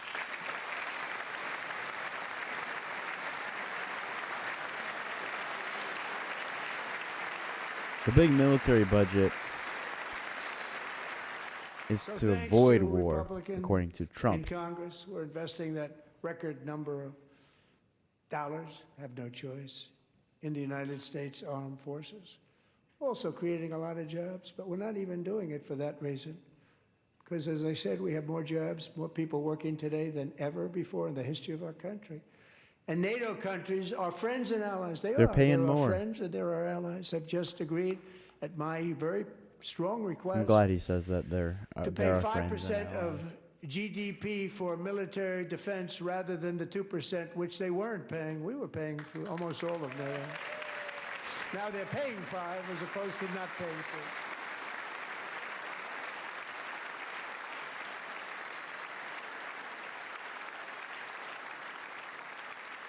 And getting that 5% was something which everyone said would never be done, could not happen. We got it really easily with one meeting. And big difference between 2% that's not paid. We were paying the freight of many of them. Very few were paid up. Now 5%, then they're paid. And everything we send over to Ukraine is sent through NATO, and they pay us in full. They pay us totally in full. Every branch of our armed forces is setting records for recruitment. This is so exciting. And every service America is member back.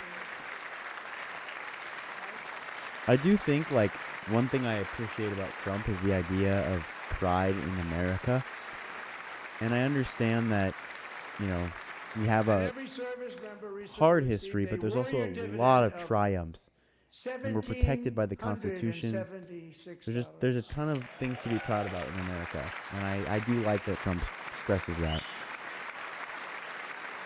You know, they put it on my desk. We got the money from tariffs and other things, a lot of money we have. We have much more money than people understand. Have to rebuild that program a little bit, but it won't take long. But we got the money, and it was $1,775, and they wanted my approval. And I said, what's the number? $1,775. I said, A lot wait a of minute. money. For one more dollar, we can have $1,776. It's going to. I said, we're going to figure that. I never asked anybody if we could afford it. One more dollar. I said $1,776. United States cannot afford and I that. said, that's good. And I'll tell you what, our military, that was 4 months ago, our military, I never see a person in the military that doesn't thank me for it, so we're honored to do it. They deserve it. And we call it 1776. It was great. And we love our military. We love our law enforcement. We love our firemen. You know, the firemen don't get mentioned enough. We love our firemen. We're also... Okay, Democrats, let's go, let's go, let's go. They do love the firemen in the Democratic Party. We're also restoring American security and dominance in the Western Hemisphere, acting to secure our national interests and defend our country from violence, drugs, terrorism, and foreign interference. For years, large swaths of territory in our region, including large parts of Mexico, really large parts of Mexico, have been controlled by murderous drug cartels. That's why I designated these cartels as foreign terrorist organizations, and I declared illicit fentanyl as a weapon of mass destruction. Again, I think that's a good thing, and I think Republicans and Democrats should agree on that. I don't see how that's very controversial. With our new military campaign, we have stopped record amounts of drugs coming into our country and virtually stopped it completely coming in by water or sea. You probably noticed that.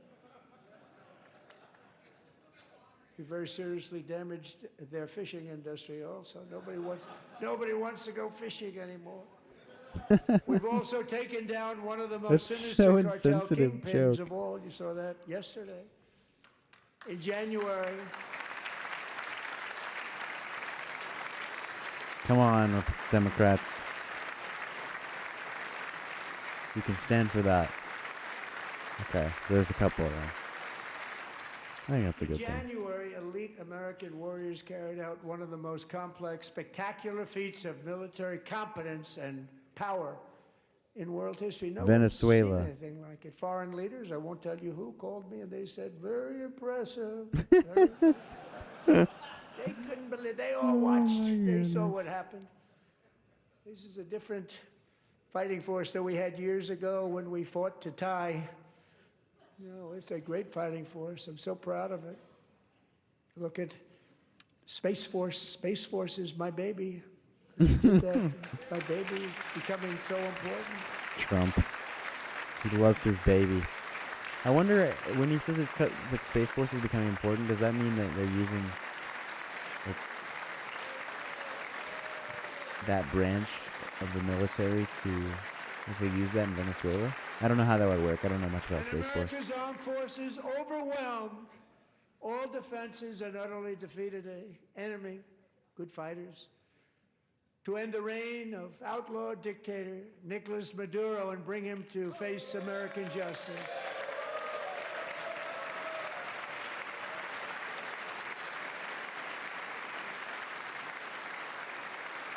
And this was an absolutely colossal victory for the security of the United States, and it also opens up a bright new beginning for the people of Venezuela.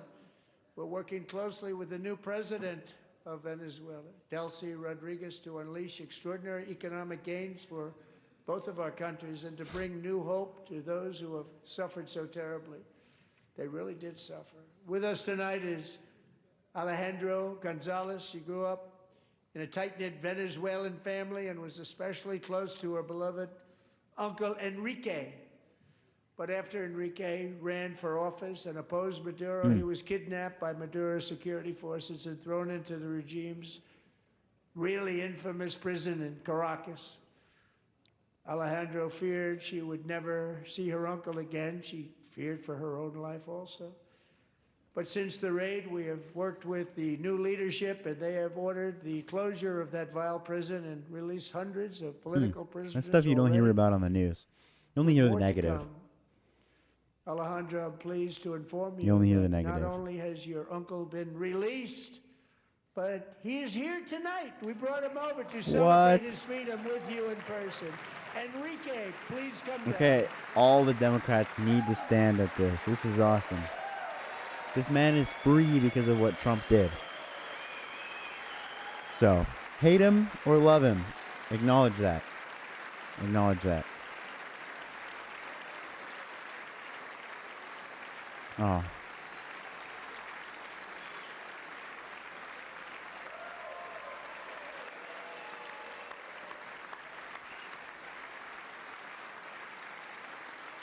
I think that security guard is sleeping. I would be too. No, I'm just kidding. Oh, he's not. He looks genuinely touched. Thank you, Enrique. Have a good time. Nice to have you back, Enrique. Oh. There were many heroes on that January raid to capture Maduro. Really great heroes. It was very dangerous. They knew we were coming. They were all set. But the deeds of one warrior that night will live forever in the eternal chronicles. This is cool, hearing about of this stuff. military valor. Chief Warrant Officer 5, Eric Slover, planned the mission and was the flight lead in the cockpit of the first helicopter.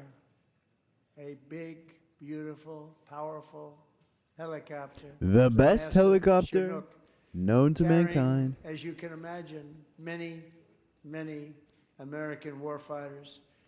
Wearing the dog tags, his wife Amy had blessed with holy water before he left. She knew it was going to be a rough one. Eric steered the Chinook under the cover of night and descended swiftly upon Maduro's heavily protected military fortress. So This was cool. a I understand why major people want to be in the military. military installation. So sick. Protected by thousands of But soldiers and dangerous. guarded I know by it's Russian glorified, and but- Chinese military technology. How did that work out? Not too good. While preparing to land, enemy machine guns fired from every angle. Wow. And Eric was hit very badly in the leg and hip, one bullet after another. He absorbed 4 agonizing shots, shredding his Crazy. leg into numerous pieces. And yet, despite the fact that the use of his legs was vital to successful helicopter flight, legs are the most important part of flying a helicopter.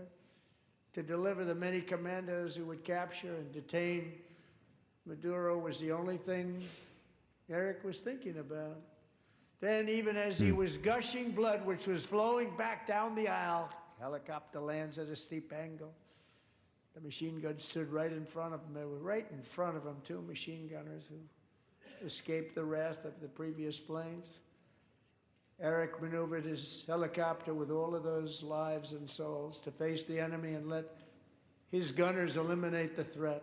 Turned the helicopter around so the gunners could take care of business, saving the lives of his fellow warriors from what could have been a catastrophic crash deep in enemy territory. Only after safely landing the helicopter with all the warriors aboard in the exact right spot, which was vital to the mission. We probably would have had to maybe cancel the mission if that didn't happen. Eric That's told crazy. his co-pilot, also wounded, but not as That's gravely, insane. to take over. I'm about ready to pass out. The success of the entire mission and the lives of his fellow warriors hinge on Eric's ability to take searing pain. It was So the person who asks Eminem or Lil Unbelievable Wayne, what's happened to his probably of the bullets and probably keep on Lil flying Wayne. and No, landing. Eminem. And No one people right knew what now, was happening. honestly. Everybody but in the back Eminem. of the helicopter knew because they saw the blood pouring down the aisle. Chief Warrant Officer Slover is still recovering from his serious wounds, but I'm thrilled to say that he is here tonight with his wife, Amy, Eric, Man. and Amy. Come on in.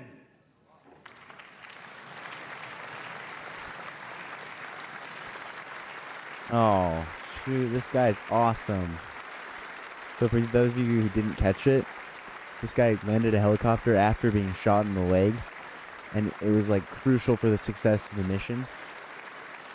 And capturing Maduro, and he did it. He did not back down. So amazing.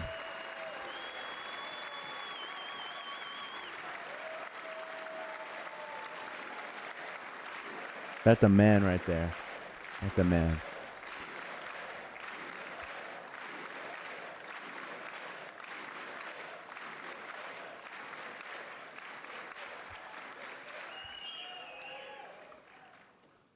So we have a surprise for Eric and Amy.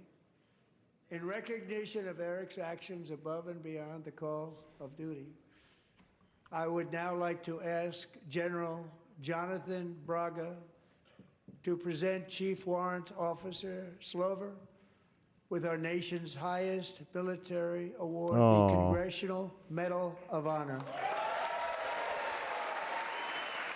That's awesome.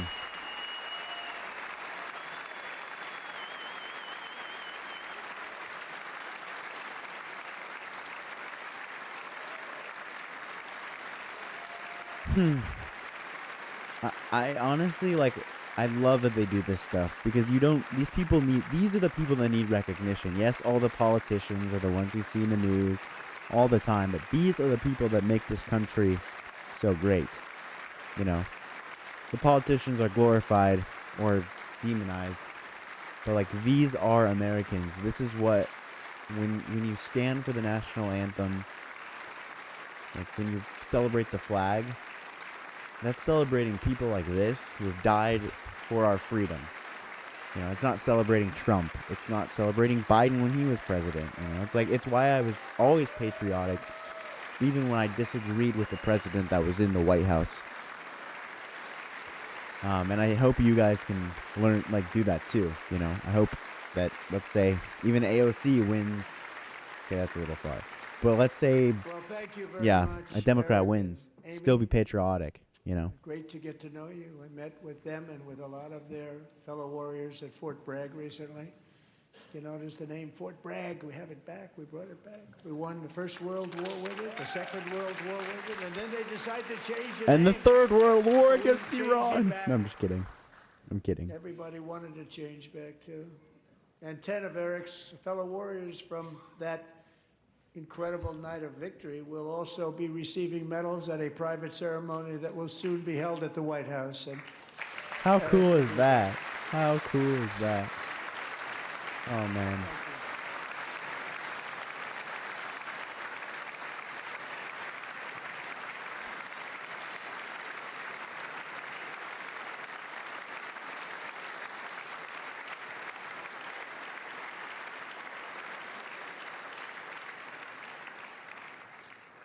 Thank you, Eric. That's a big one. Tonight we've celebrated many truly extraordinary American patriots, but there is one last living legend to honor before we go. He is one more heroic American aviator.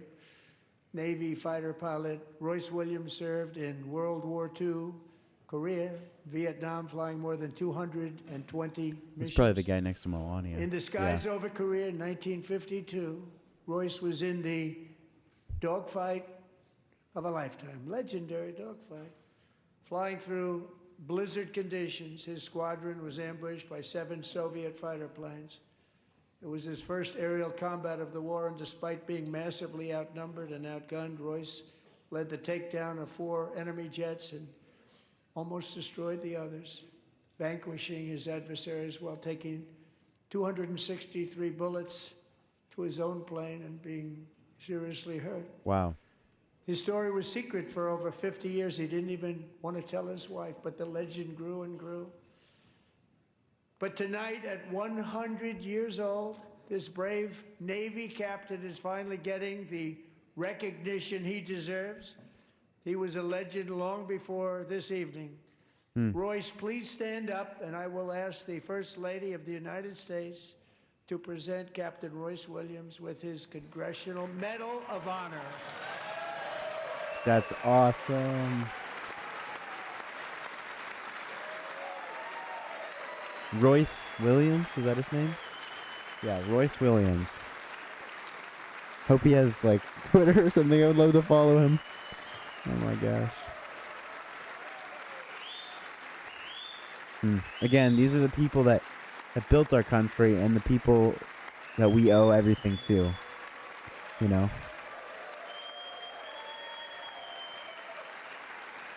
I see like my neighbor has an upside down American flag. That disrespects these people. That disrespects Royce Williams, who fought for this country. And yes, I understand you don't like Trump. I get that. But there's so much more to America than just who's the current president. So,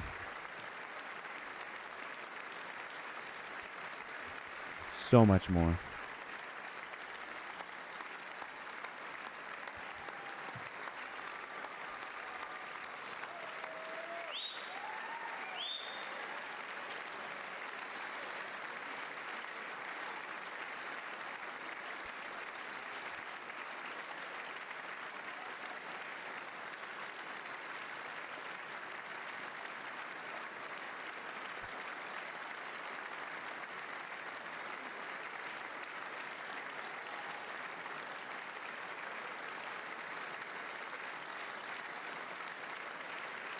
Okay, I'm so glad the Democrats are standing for this.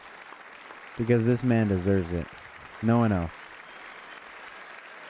I'm sorry, I should say more than everyone else. Like, whatever, golden age of America, but this is what built America.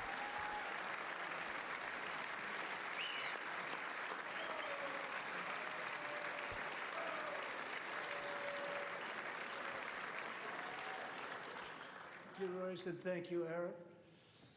I've always wanted the Congressional Medal of Honor, but I was informed I'm not allowed to give it to myself, and I wouldn't know why I'd be taking it, but if they ever open up that law, I will be there with you someday. Oh no. You know, that's our highest honor, Congressional Medal of Honor. Trump. That's a big thing, and it's an honor to be in the same room with you. Thank you both very much, Eric. Thank you.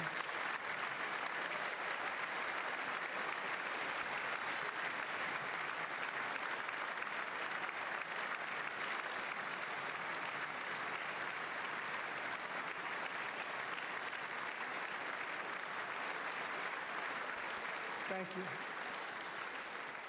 250 years is a long time in the life of a nation, but in another sense, it's really a mere moment in the eye of history. Two of the gentlemen we met in the gallery this evening took their first breaths 1 century ago, 100 years before that, on July 4th, 1826, the author of the Declaration of Independence, brilliant, Thomas Jefferson, drew his last breath. Just a single long human lifespan separates the giants who declared and won our independence from the heroes who stand among us tonight. Everything our nation has done, everything we have achieved, has been the work of those few great lifetimes. In those brief chapters, Americans built this nation from 13 humble colonies into the pinnacle of human civilization and human freedom, the strongest, wealthiest, most powerful, most successful nation in all of history. Americans ventured out across the daunting and dangerous continent. We carved paths through an unforgiving wilderness, settled a boundless frontier, and tamed the beautiful but very, very dangerous Wild West. From empty marshes and wide open plains, we raised up the world's greatest cities. Together, we mastered the world's mightiest industries. I love this shattered histories, pro-America stuff, even if you don't like Trump. It's great. We liberated millions from the chains of fascism, communism, oppression, and terror. Americans lifted humanity into the skies on the wings of aluminum and steel And then we launched mankind into the stars on rockets powered by sheer American will and unyielding American pride. We wired the globe with our ingenuity. We captivated the planet with American culture. And now we are pioneering the next great American breakthroughs that will change the entire world. All of this and so much more is the enduring legacy, unmatched glory of the hardworking patriots who built and defended this country and who still carry the hopes and freedoms on all of humanity's backs.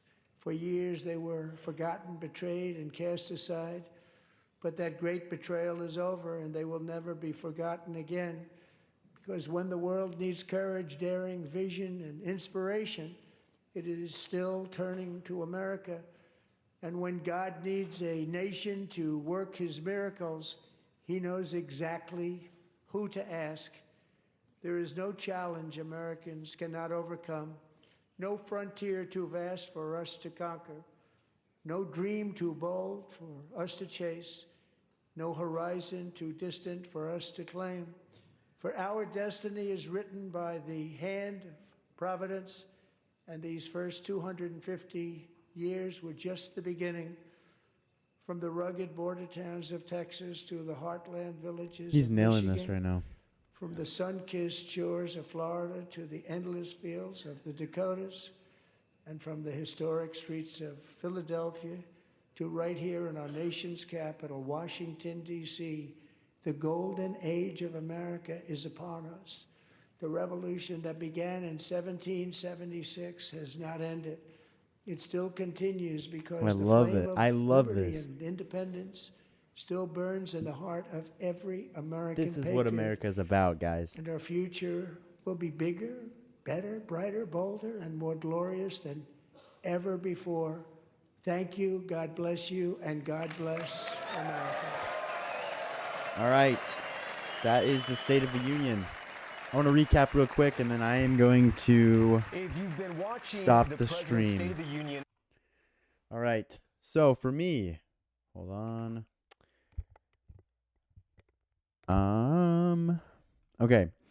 Biggest moment by far was when Donald Trump said, "Everyone stand for those who support Americans before they support illegal immigrants." And all the Republicans stood and none of the Democrats stood. I feel like that's a no-brainer question that Donald Trump, he was posing out there. I doubt he even expected that every single Democrat wouldn't stand for that. But the fact that they did, in a time where people are worried, they want to feel like they're fought for. I think Americans want to feel like they're fought for. When Democrats don't stand for that question, I think it probably sends a bad message to people in general. Also notable, if we want to go through Donald Trump, he pushed Congress banning insider trading, as well as and that was one of the things that got bipartisan support. He talked about the tax cuts. He talked about a lot of his policies and honored a lot of people. But for me, again, that one moment where the Democrats are all sitting and the Republicans are all standing on the question of who do you support? Do you support Americans over illegal immigrants? And it's not saying you don't support illegal immigrants. They didn't even have to say that. Just who do you prioritize? And they didn't stand. That's going to be a defining moment from the speech. And I think Donald Trump didn't go as hard on the Supreme Court as I thought he would. He said something similar to Biden in 2022. Again, Biden said it was a terrible decision, and Trump said something like that too. He didn't call them out, didn't call them a disgrace to their face. So I appreciate him doing that. I know he probably wanted to. He's Trump, and he didn't. So that is a wrap on that. I appreciate those who tuned in. I'm trying to grow this channel, and I appreciate all the support, especially from the regular viewers. So yeah, I hope you guys take care, and I will see you guys later. Let me figure out how to end the stream now. All right, bye guys.